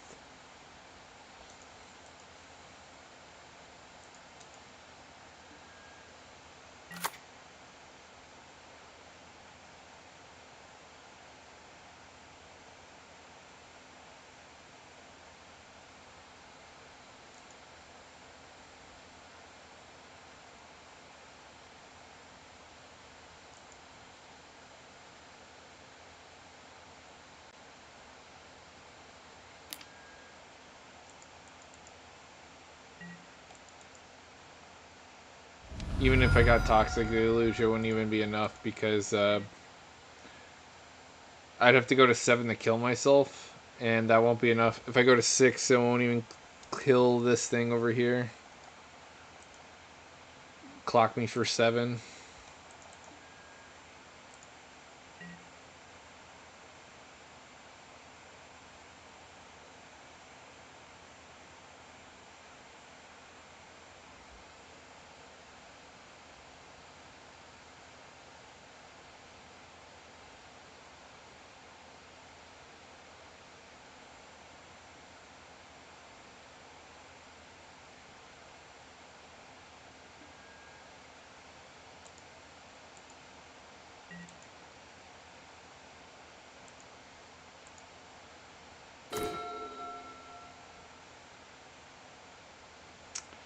And we knew that Moldavine was up there, so I don't know why I even thought about drawing Toxic in the first place. Oh, man. Played awful.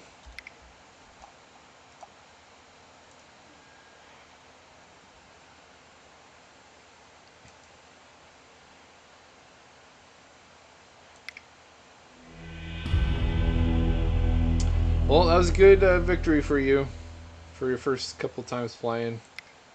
I wish the other folks could have behaved a little bit better. Um, I hate bad first impressions for new players. It's just too bad.